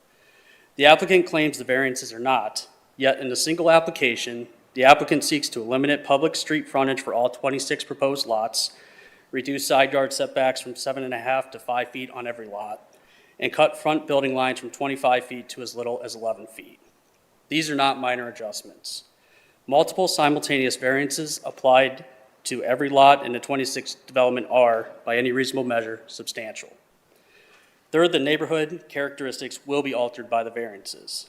This site is surrounded on 3 sides by single-family dwellings. Those neighborhoods are defined by public streets, meaningful front yards, side yard separation, and lower density. The variances would strip all of those features from this development and allow private streets with no public access, setbacks as shallow as 11 feet, a 5-foot side yard on every lot, and higher density. It is those dimensional departures that create a risk of detriment to adjoining owners, and the applicant has not shown otherwise. Fourth, the variances do circumvent the code's purpose. The public street requirement ensures emergency access and municipal services. The setback standards protect light, air, and neighbors' reasonable privacy expectations. And waiving all of these standards simultaneously across an entire development is not a variance for practical difficulties, nor is it in line with the code. It is a custom-tailored zoning district created for one applicant's preferred design. Thus, the practical difficulties are self-imposed. Just to be clear and to reiterate what's been said already, my client and its members do not oppose residential use or redevelopment of the site. We do, however, take issue with the elimination of the standards that Ohio law and the Columbus Code require a showing of genuine practical difficulty to waive. And respectfully, that showing has not been made. Therefore, we ask the council deny the requested variances at this time, and I'm happy to answer any questions. Thank you. Thank you, Mr. Hunt. Questions from council members? Thank you. Our final speaker to come for council, Mr. Rob Miller. Open council, sir. And I will swear you into the podium.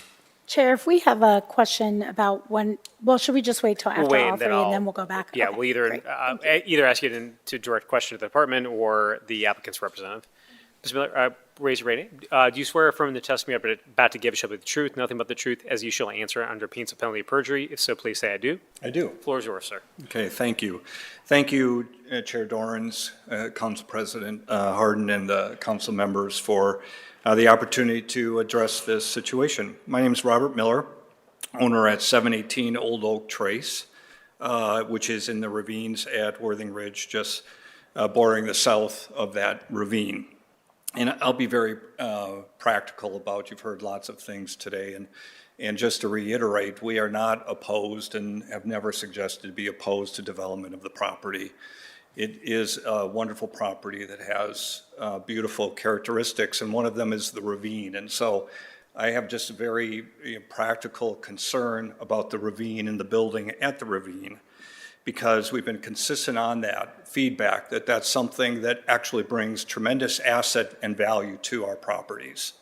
And so that's not only just the visual, but I want to also talk about the fact that you're going to have those buildings that are going to be sunk down for walkout in that area. So you're going to have blasting and destruction of the ravine. So setback is important in that time on that. So as I was reading through this and preparing, a key aspect for this council in authorizing any variance, the city council will first determine that such variance will not, and there's a number of things there, unreasonably diminish or impair established property values. I'm very concerned that this will have a problem with our property values because of the potential for the change in drainage that's going on in there, the undermining of our foundation, our road, driveway that accesses that, has all of that, is right on top of it, on the side of the ravine. So to lose any of those types of things would have truly detrimental elements of it. If you do vote for the variance, I also noted that the council may impose such requirements and conditions regarding the development. So I would hope that in that conditions and requirements around that ravine that protect the value that we see as we look out onto that. And so it's tremendously important to the asset and the value, not only of our property, but of the development's property to retain the quality of that ravine. So I look for you and ask you to vote against the variance that's requested here before more work can be done to do that. So thank you very much. Thank you, Mr. Miller. Any questions for Ms. Miller from my colleagues? Seeing none, I would invite Ms. Gwynn back up for any additional comments. And Councilmember, I don't know if you have a question directly for Ms. Gwynn or for the department. Thank you. Ms. Gwynn, I'm going to have you making the comments you like, then I know Councilmember Barosa Deputy has at least one question for you. I'd just like to briefly address some of the Duncan factors quickly. In terms of a reasonable return, there is a need to have a few more units on this property to make this work. And so while the property is presently vacant and there is on the southern parcel a commercial real estate office, for our purposes, we need these variances to allow this to have a reasonable return. There are existing conditions that make this property difficult and impose a practical difficulty. These are not self-created by the applicant. The first is the ravine that we've discussed extensively here. And frankly, the reduction in the front yard setback is going to allow us to pull those houses even further out of the ravine, so it will serve the purpose of making this more aesthetically pleasing development. This property also has a very significant grade. I believe it is approximately 70%. No, okay. It's I'll let our engineer speak to the grade in support of this, but there is a significant grade that's at the property, and there's a switchback that's required for the existing drive, and that dictates not only the front yard setbacks that need to be reduced, but also the side yard setbacks that, again, are just tightened up because these are all considered end units. And again, we think this actually serves the spirit and intent of the zoning ordinance because these variances help make it more consistent with single-family dwelling units. And so it's more consistent with the neighboring properties, it's more consistent with what's around it, and it allows us to respect the difficult conditions on the site, all while frankly helping with delivery of governmental services, given that these are private roads. And so, that answer your question. Thank you. Again, this is just kind of the look and feel of the community. They're proposed to be private streets at this point. It started out as an AR, it is an ARLD. Private streets are required in an ARLD, I believe. They're set forth in the code. And so private streets consistent with the ARLD code, but we'd like to be able to do fee simple lots, platted lots, and that's the reason for the variance. So, yeah. Thank you. Thank you. Any other questions from council members? Thank you, Ms. Hood. Thank you. So again, I think as it's been stated a number of times by folks for and against this proposal, this is an incredibly unique property. Whenever we see properties that are this unusual, we tend to see more variance requests simply to try and make projects fit and work. I've had the chance to review the staff reports and certainly appreciate all the testimony that's been provided here tonight. I do believe the applicant has met their burden under the Duncan factors in order to justify these hardships. So therefore, I move to accept the entire staff report into evidence as exhibit by voice. Bangston. Barosa de Padilla. Dorans. Yes. Remy. Ross. White. President Harden. Thank you. And next move to adopt the findings of staff, the findings of council by voice. Bangston. Barosa de Padilla. Dorans. Yes. Remy. Ross. White. President Harden. Thank you. I finally move for passage by voice. Bangston. Barosa de Padilla. Dorans. Yes. Remy. Ross. White. President Harden. Thank you. Next, we have ordinance 1295-2026, granted variance provisions of section 3356.03C4 permitted uses, 3361.02 permitted use of the Columbus City Codes for property located at 3600 Park Mill Run Drive to allow for accessory outdoor storage in the CPD Commercial Plan Development District. This is a concurrent variance to a rezoning ordinance we heard tonight earlier in our agenda. The requested council variance will allow accessory storage uses as part of a home improvement retail development. Council variance is required because the current zoning district does not allow outdoor storage. The proposal is approved from city staff and the West Side Area Commission. I first move to accept the entire staff report into evidence as an exhibit. Bangston. Barosa de Padilla. Dorans. Remy. Ross. White. President Harden. Accept it. Thank you. And next move to adopt the findings of staff as the findings of council. Clerk, please call the row. Bangston. Barosa de Padilla. Dorans. Dorans. Remy. Ross. White. President Harden. Adopt it. Thank you. Finally move for passage. Clerk, please call the row.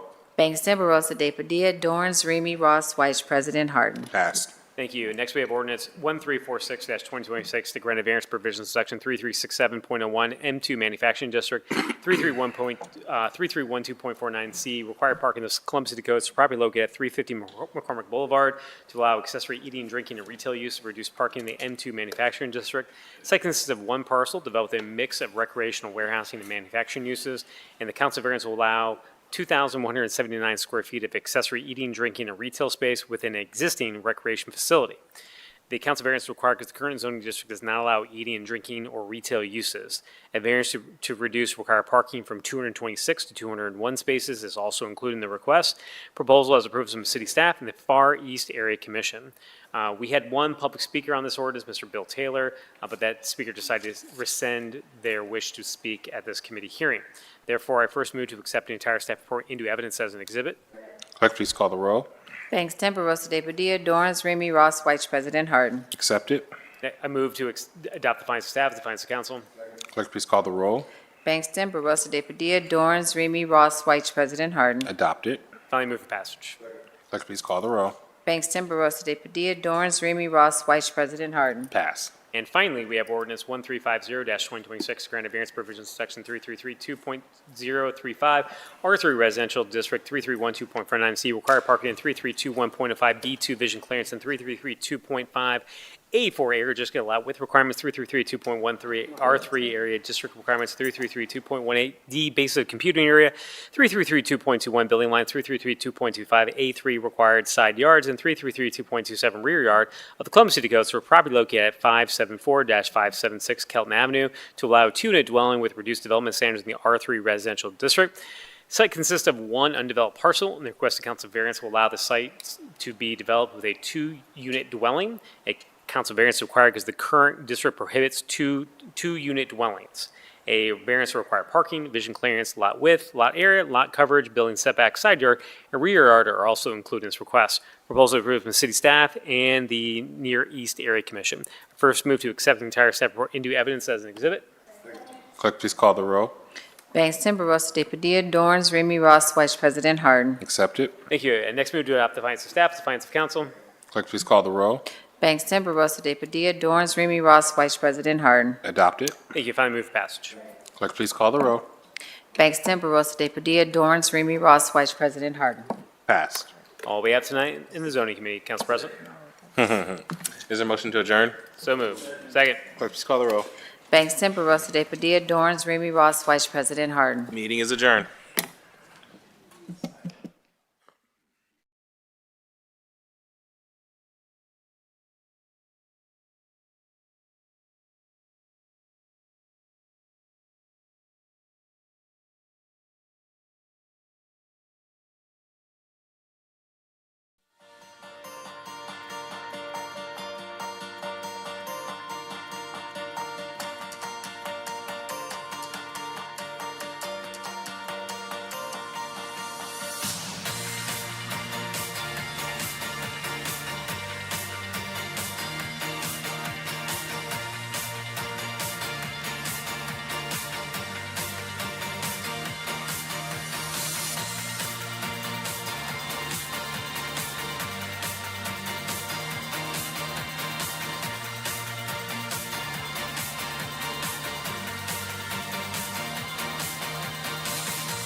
prior to the creation of the purchase order, to waive the competitive bidding provisions of the Columbus City Code, to authorize the expenditure of $661,500 from the general fund, and to declare an emergency. I move to postpone to the June 1st, 2026 regular council meeting. Second. Clerk, please call the roll. Bangston, Barosa de Padilla, Dorance, Remy Ross, Vice President Harden. Postpone. Next, I have 1377, 2026, to authorize the appropriation expenditure of $250,000 within the Neighborhood Initiatives Subfund, to authorize the Columbus City Attorney's Office to extend service contracts with MDDR Enterprises, Inc. and Lindsay Automotive, Inc. for vehicle maintenance and/or repair services for the city's Project Taillight Public Safety and Crime Prevention Program through April 30th, 2027, to authorize the reimbursement of expenses incurred prior to the issuance of a purchase order and to declare an emergency. It is such an honor to present this ordinance to my colleagues tonight, which provides $250,000 to continue Project Taillight. This is a program that I've supported for years because of its practical, effective, and directly tied to the work of Public Safety and Criminal Justice Committee. A broken taillight, worn tires, bad brakes, or another minor vehicle issue may seem small, but for many residents, the cost of that repair can create a real burden. Too often, families are forced to choose between fixing the car, paying a bill, buying groceries, or risking a citation. Project Taillight helps solve those problems before they become bigger. It gets vehicles repaired, keeps drivers, passengers, and pedestrians safer, and reduces the need for officers to initiate avoidable stops over equipment violation, and that matters. So every time we can prevent an unnecessary traffic stop, we are helping keep officers available for more serious calls for service and more urgent public safety needs across our across our neighborhoods. We are just excited to work with the City Attorney's Office for them to help implement that.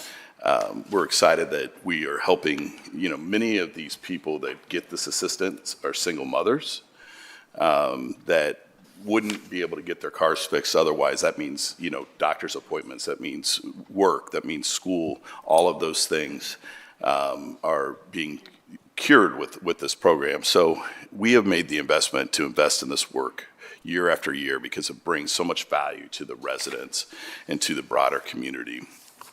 This funding also supports local automotive businesses that are doing repair work and help deliver the program directly to residents. So I want to thank City Attorney Klein, his team, Vice Chair Ross for her support in splitting this with me, and our repair partners for helping move the program forward. I could go on and on, but let me see if you have anything to say. In the interest of time, I will not read all that I have here to say, but I will say that this program was born out of a review of traffic data, which basically resulted in data that showed us that a large majority of folks that are pulled over from equipment violations have myriad barriers when it comes to financial stability in our community. And so I am proud to support this, not only to reduce contentious experiences between community and law enforcement, because a lot of those are born from traffic stops for equipment violations, but also to ensure that folks are to ensure that we are supporting the reduction of barriers to both transportation and affordability in our community. So proud to support this legislation. Thank you, Councilmember Ross. Councilmember Rosa de Padilla. It is such a good program. I love it so much. Can you also let folks know how they can find out about it? Like if they want to use the services, how and where do they go? That's a really good question. I think look up Project Taillight with the City of Columbus, and you will find that information on the website. So I need to have that. Let me see if I can do it fast enough. It's City Attorney. It's under the City Attorney's Office. Great. But if you go ahead and look it up online, you'll find it right there. And the email address is projecttaillight@columbus.gov. Perfect. I know that it is incredibly helpful for folks, and especially for the folks who need it. I mean, the same way we talk about potholes can be detrimental, so can, a broken taillight, so can your brakes, so can all these other things that folks can't always afford. And so being able to know how to access those resources is also just incredibly important. And thank you for continuing to support this program, because we've heard time and time again stories from folks and how this has been so helpful to them, and especially these sorts of blessings always come along when you need it the most. So thank you. Thank you so much, Councilmember.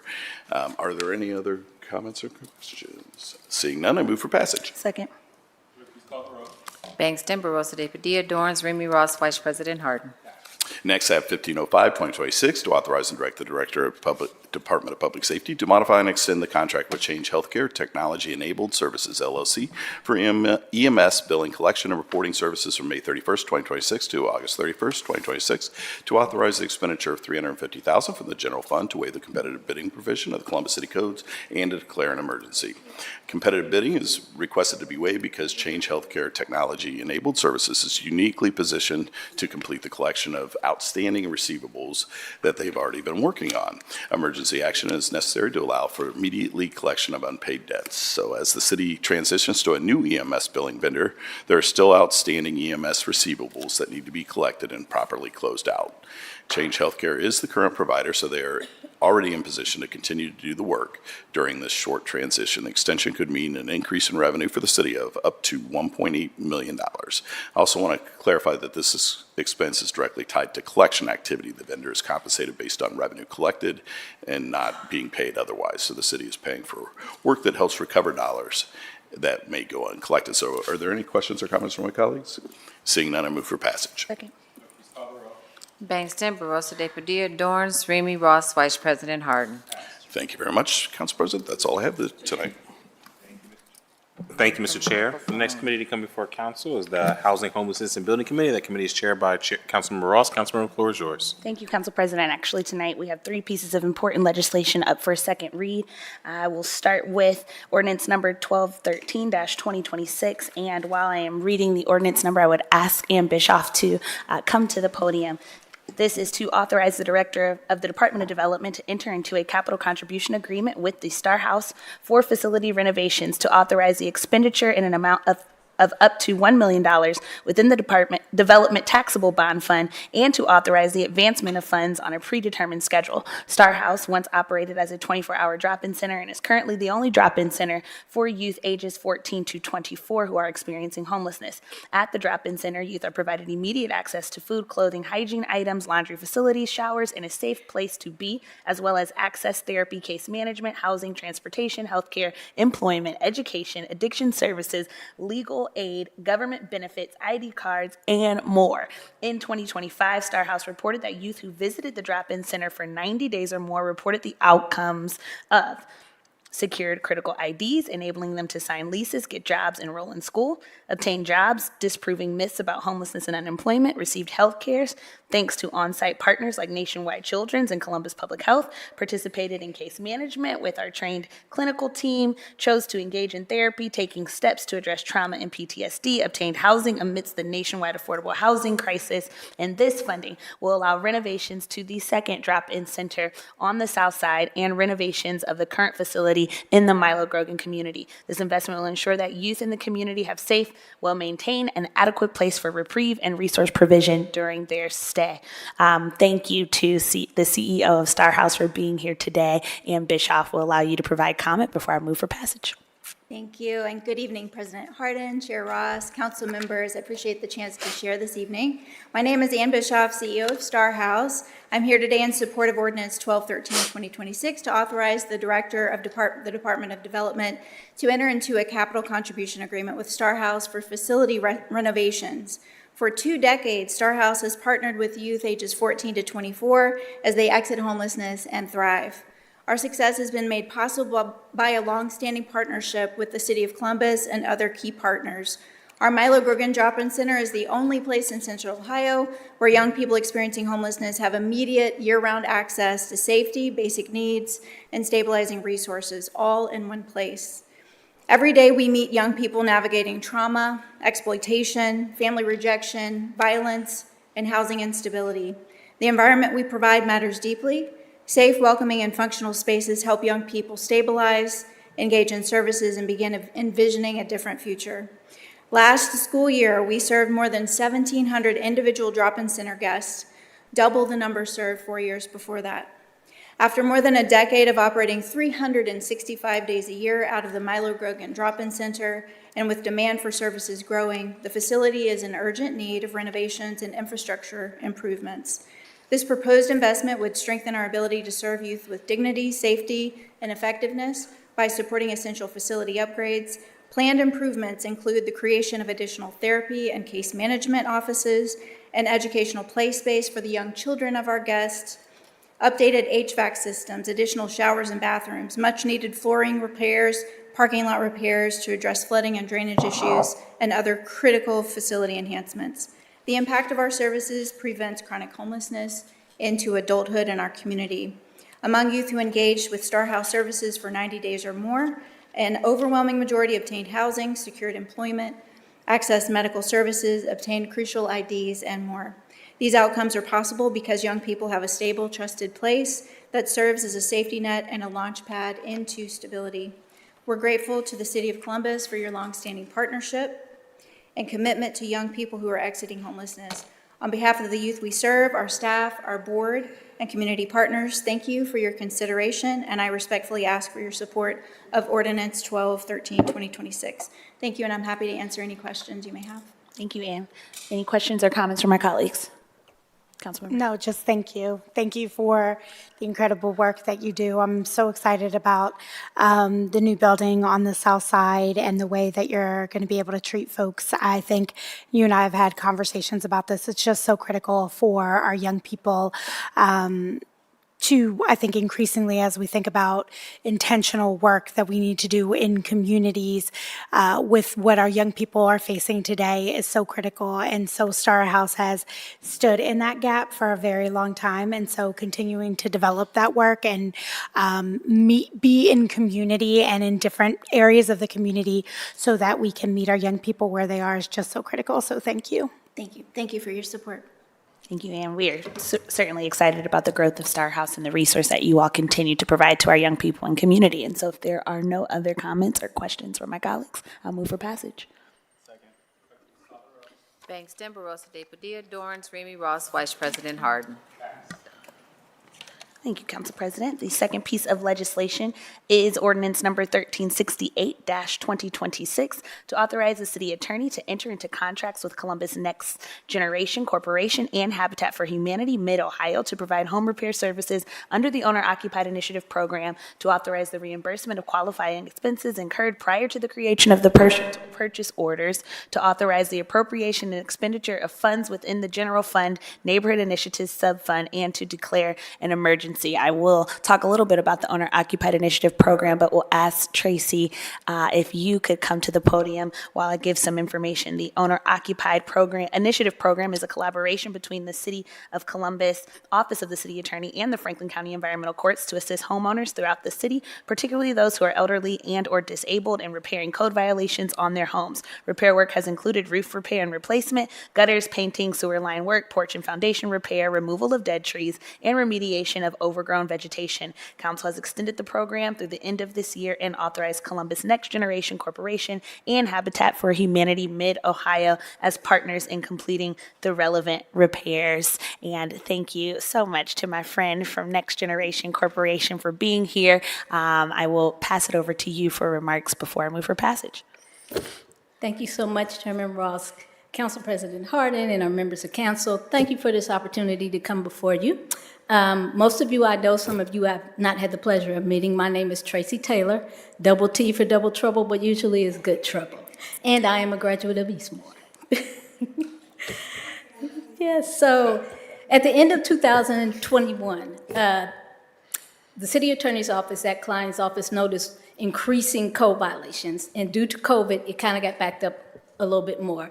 So they seen a need to try and get some emergency funding to try and decrease some of these code violations and to help our seniors stay in the homes that they have. Columbus Next Generation's goal is to redevelop in urban city neighborhoods, either it be new developments or repairing some of the buildings that are there. We also believe in our mission, and this is my personal mission, that you cannot build new buildings and rehab buildings without addressing the social issues. And this program does both. It helps keeps our most vulnerable seniors, and a lot of those seniors have custody of their grandchildren in the homes that they worked for and raised their families in. Over the last 4.5, 5 years, we have helped over 80 families to stay in their homes. They do have to live in the home and own the home. We have done repairs minor repairs from putting up a porch railing to gutters to replacing and repairing roofs to major plumbing work for most of the homes. One of the things that is very personal for me is almost every homeowner, when I do initial contact with them, they say to me, I don't know what to do. I don't want to lose my home. This is what I worked for. This is where I raised my family. I'm scared. Can you help me? And I think that this program helps validate that. With our housing crisis, there's nowhere for them to go.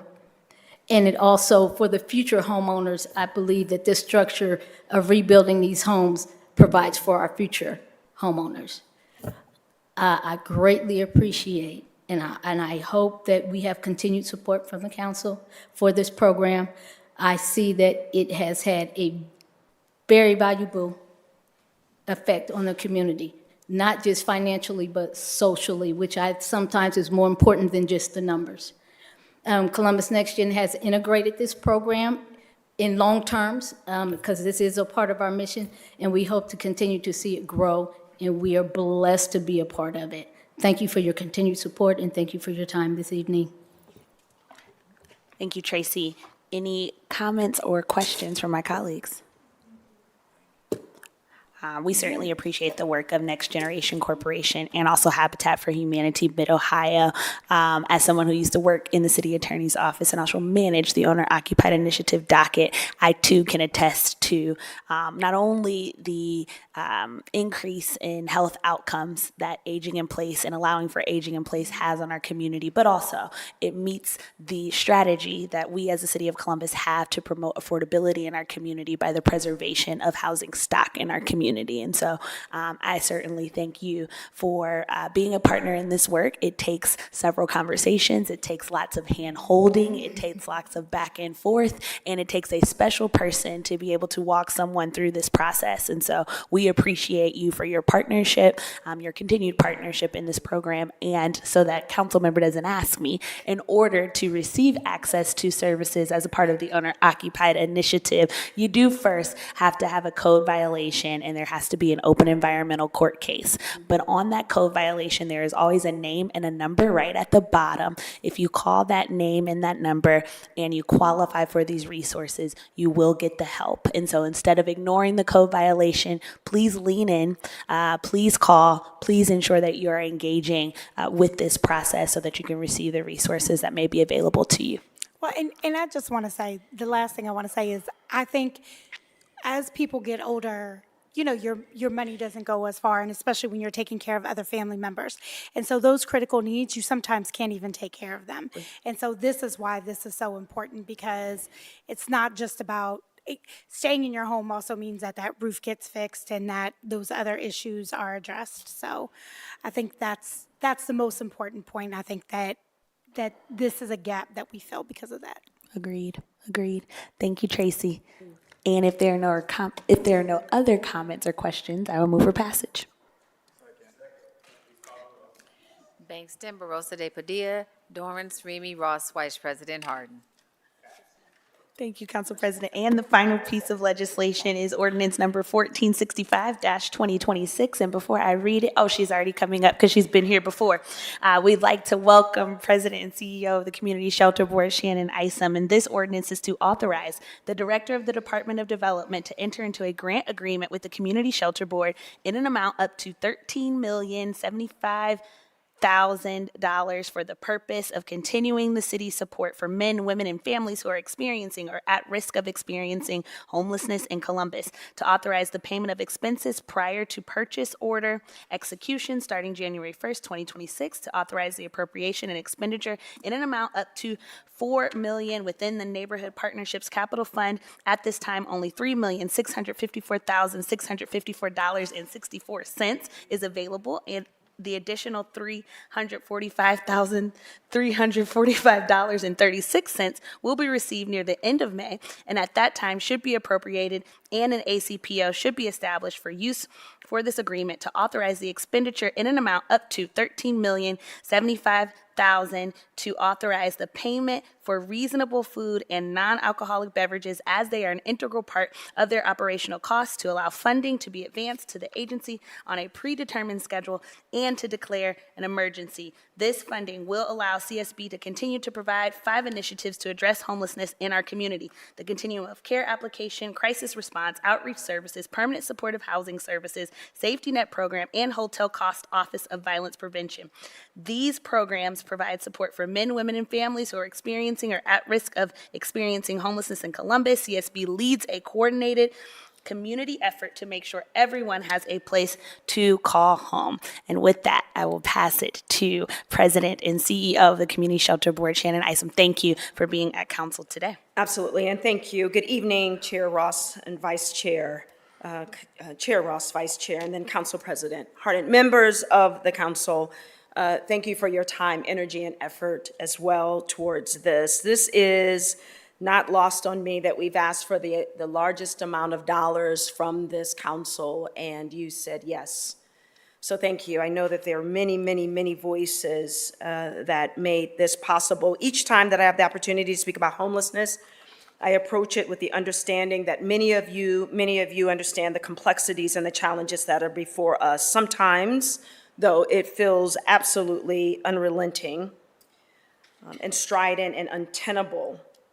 But homelessness, we know, is persistent at times, that its need can feel like it is always outpacing our resources, but this region has refused to accept that. The council in particular has refused to accept that. Columbus and Franklin County have built a strategy, a system, and a coordinated response that has been designed to meet these needs, and the evidence tells us that this works if we stay the course. Homelessness is not inevitable. It is not inevitable. Really quickly, New York Times today had an opinion piece that was entitled "Affordable Housing in America." And the central argument is that the U.S. housing crisis is fundamentally a shortage problem.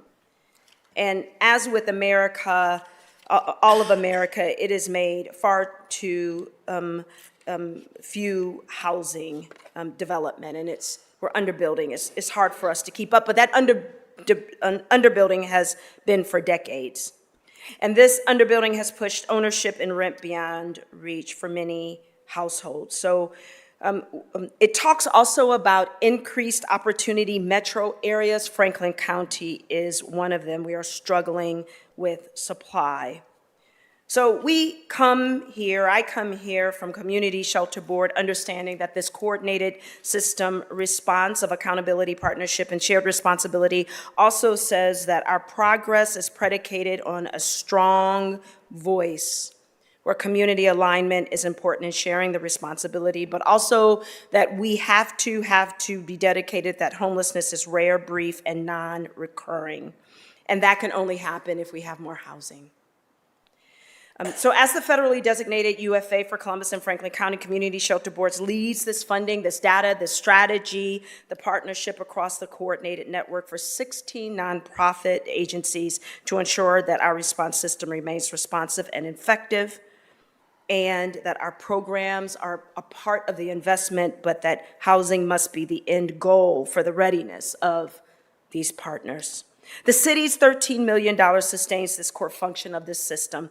Councilwoman Ross, you mentioned it: prevention, diversion, emergency shelter, outreach, pathways to housing. Stability is the key. Housing stability, we must ensure that we are focused on housing. So while we continue to make progress, these headwinds are growing. Many of you know, I won't sit down before taking the opportunity, that the point-in-time count showed us a couple of things, that homelessness is increasing, that non-sheltered homelessness saw a 43% increase over the previous year, and we know that this will continue to increase. Why do we know this? Predictive modeling told us so.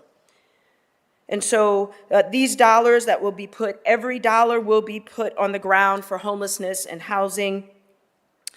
But my voice, before I sit down, would be remiss if I don't say that the work that we continue and the investment is more than just shelter beds, but it must be to protect the readiness of our system.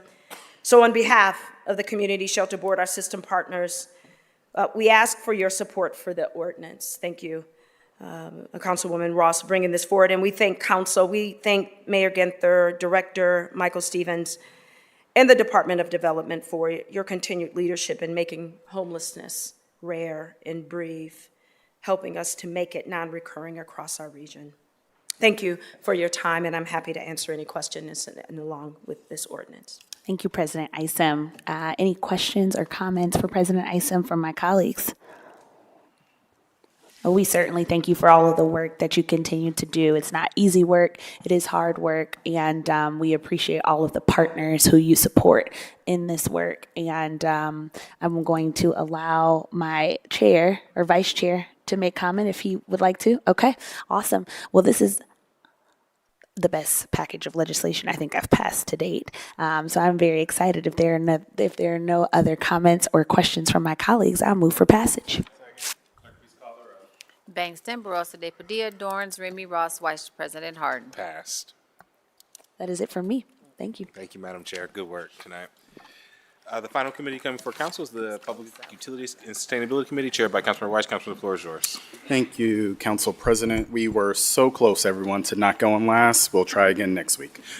First, I have Ordinance 882-2026 to authorize the Director of Public Utilities to enter into a construction contract with Gakosing Industrial Incorporated for the Parsons Avenue Wellfield Development Project, to authorize an amendment to the 2025 capital improvement budget, to appropriate funds within the Fresh Water Market Rate Fund, to make this ordinance contingent upon the Ohio Water Development Authority approving a loan for this project, to authorize the expenditure of up to $33,805,400 from the Fresh Water Market Rate Fund to pay for the project, and to authorize the expenditure of up to $2,000 from the Water Bond Fund to pay for prevailing wage services. This project involves the construction of a seventh radial collector well at the Parsons Avenue Water Plant, helping to offset the anticipated future loss of other collector wells. This work will ensure that the Parsons Avenue Water Plant is able to continue treating and supplying safe drinking water to Columbus and other surrounding communities. Let me stop there, see if any questions or comments from my colleagues. Seeing none, I move for passage. Bangston, Barosa de Padilla, Dorns, Remy, Ross, Vice President Harden. Passed. Thank you. Next, I have 1005-2026 to authorize the Director of the Department of Public Utilities to modify and increase the contract with Burgess and Nyepel Incorporated for the Jackson Pike Water Reclamation Plant Screening Improvements Project, to authorize the appropriation and transfer of funds from the Sanitary Sewer Reserve Fund to the Water Pollution Control Loan Fund, to authorize the appropriation of funds within the Sanitary Revolving Loan Fund, to authorize an expenditure of up to $2,380,053 from the Water Pollution Control Loan Fund to pay for the project and to declare an emergency.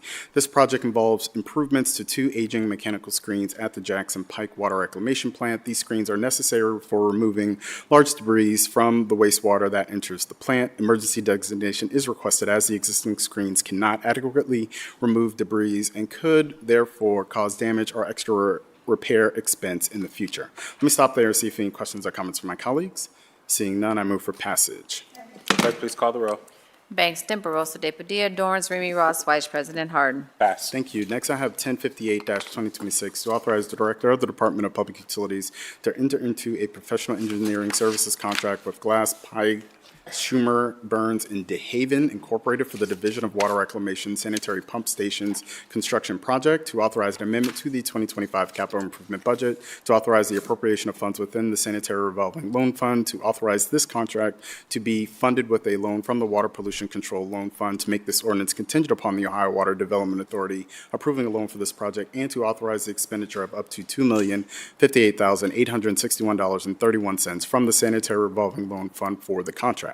This ordinance involves a variety of improvements to the Division of Water Reclamation sanitary pump stations, which are essential to the collection of wastewater. These improvements will ensure that the pump stations have the capacity to keep up with demand and maintain peak operational performance. Let me stop there, see if any questions or comments from my colleagues.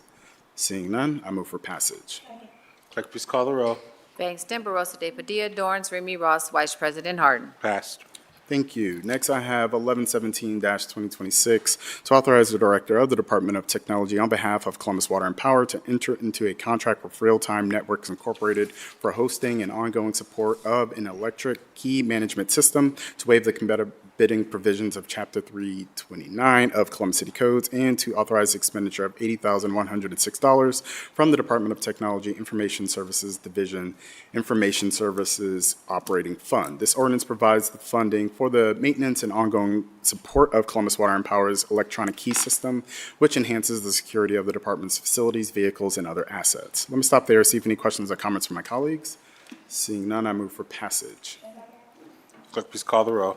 Bangston, Barosa de Padilla, Dorance, Remy Ross, Vice President Harden. Passed. Thank you. Next, I have 1133-2026 to authorize the Director of Public Utilities to enter into a construction contract with the Elite Excavating Company of Ohio Incorporated for the Youngs Drive Area Water Line Improvements Project, to amend the 2025 capital improvement budget, to authorize the Director of Public Utilities to apply for and accept a loan from the Ohio Water Development Authority Direct Loan Program for the Youngs Drive Area Water Line Improvements Project, to appropriate funds within the Water Fresh Water Market Rate Fund, to authorize an expenditure of up to $7,478,897.80 from the Water Market Rate Fund for the contract, to make this ordinance contingent upon the Ohio Water Development Authority approving a loan for the project, and to authorize the expenditure of up to $2,000 from the Water Bond Fund to pay for prevailing wage services.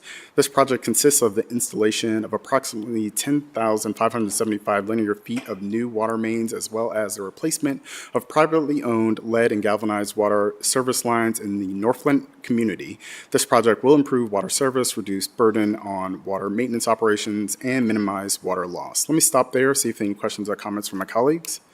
Seeing none, I move for passage. Clerk, please call the row.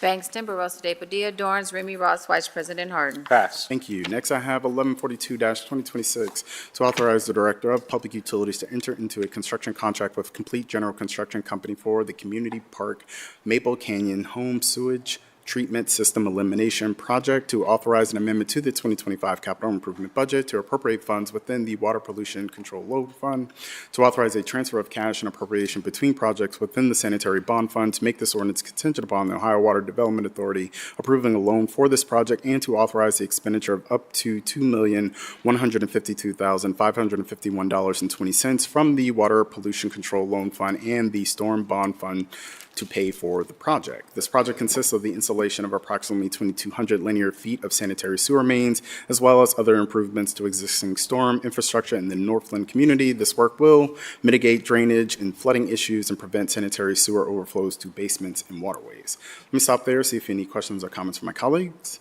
Seeing none, I move for passage. Clerk, please call the row. Bangston, Barosa de Padilla, Dorance, Remy Ross, Vice President Harden. Passed. Thank you. Next, I have 1164-2026 to authorize and direct the city auditor to appropriate and transfer funds from the Special Purpose PFAS Settlement Fund to Columbus Water and Power Water Operating Fund.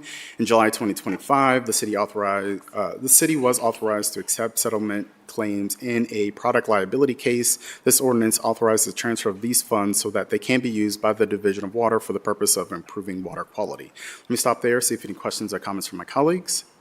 Seeing none, I move for passage. Clerk, please call the row. Bangston, Barosa de Padilla, Dorance, Remy Ross, Vice President Harden. Passed. Thank you. Next, I have ordinance 1206-2026 to authorize the Director of Public Utilities to modify the service contract with Sonegro Central LLC for the Parsons Avenue Water Plant Residuals Removal and Disposal Lagoon 3 project, and to authorize the expenditure of up to $12 million from the Water Operating Fund. This project involves the removal and disposal of residual waste materials collected during the water purification process. This work will preserve the existing lagoon, allowing it to continue being used for residual storage and avoiding other more costly solutions. Let me stop there, see if any questions or comments from my colleagues. Seeing none, I move for passage. Clerk, please call the row. Bangston, Barosa de Padilla, Dorans, Remy Ross, Vice President Harden. Pass. Thank you. Next, I have 1215-2026 to authorize the Director of the Department of Public Utilities to enter into a construction contract with JLD Construction Services LLC for the lead service line replacements Part 3 project to amend the 2025 capital improvement budget to authorize a transfer of cash and appropriation between the Water System Reserve Fund and the Water Supply Revolving Loan Account Fund to authorize the appropriation and expenditure of up to $10,756,912 from the Water Supply Revolving Loan Account Fund for the contract, to authorize the expenditure of up to $2,000 from the Water Bond Fund to pay for prevailing wage services, and to declare an emergency. This ordinance funds the replacement of lead water service lines in the greater Hilltop community. An estimated 548 public side and 274 private side service lines will be replaced. Let me stop there, see if any questions or comments from my colleagues. Seeing none, I move for passage. Clerk, please call the row. Bangston, Barosa de Padilla, Dorans, Remy Ross, Vice President Harden. Pass. Thank you. Next, I have ordinance 1223-2026 to authorize the Director of the Department of Finance and Management to enter into a contract with Peterson Highway Safety Incorporated for the purchase and delivery of 20 solar-powered trailer-mounted arrow boards for the Department of Public Utilities, to waive competitive bidding provisions of Chapter 329 of Columbus City Code, and to authorize the expenditure of $93,800 from the Water Operating Fund. These arrow boards will be used by maintenance supervisors and barricade crews to direct the flow of traffic in the event of road closures, therefore creating a safe working area for crews to fix water main breaks. Let me stop there, see if any questions or comments from my colleagues. Seeing none, I move for passage. Clerk, please call the row. Bangston, Barosa de Padilla, Dorans, Remy Ross, Vice President Harden. Pass. Thank you. Next, I have 1254-2026 to authorize the Director of the Department of Public Utilities to modify the contract with J&D Home Improvement LLC, doing business as the basement doctor, for the Blueprint Volunteer Sump Pump 2025B project, to authorize an amendment to the 2025 capital improvement budget, to transfer cash and appropriation between projects within the Sanitary Bond Fund, and to authorize an expenditure of $1 million from the Sanitary Bond Fund to pay for the contract modification. As one of the main pillars of the Blueprint process, this project consists of residents volunteering for the installation of sump pumps in their homes. This will reduce excess stormwater entering the city's sanitary sewer system, thus minimizing sewer overflows to basements and waterways. Let me stop there, see if any questions or comments from my colleagues. Seeing none, I move for passage. Clerk, please call the row. Bangston, Barosa de Padilla, Dorans, Remy Ross, Vice President Harden. Passed. Thank you. And last, I have ordinance 1389-2026 to authorize and direct the Director of the Department of Public Service to enter into a contract with Nexstar Broadcasting Incorporated, doing business as WCMH, for marketing campaign services for the Cleaner Columbus Initiative, to authorize an appropriation and expenditure within the Neighborhood Initiative Subfund, to waive the competitive bidding requirements of Columbus City Code, and to declare an emergency. I will kick things over to my Vice Chair, Councilmember Ramey, to speak to this last ordinance in the committee. Thank you very much, Councilmember White. This is an ordinance that I've been proud to found, and it's an ongoing initiative for my office. Cleaner Columbus has made a real positive change in the community over the years. This ordinance allows our annual contract with NBC4 to continue marketing and creating public awareness for support for the Cleaner Columbus initiative. Cleaner Columbus started because residents told us clearly that litter in our streets, alleys, and neighborhoods affects their quality of life and pride in where they live.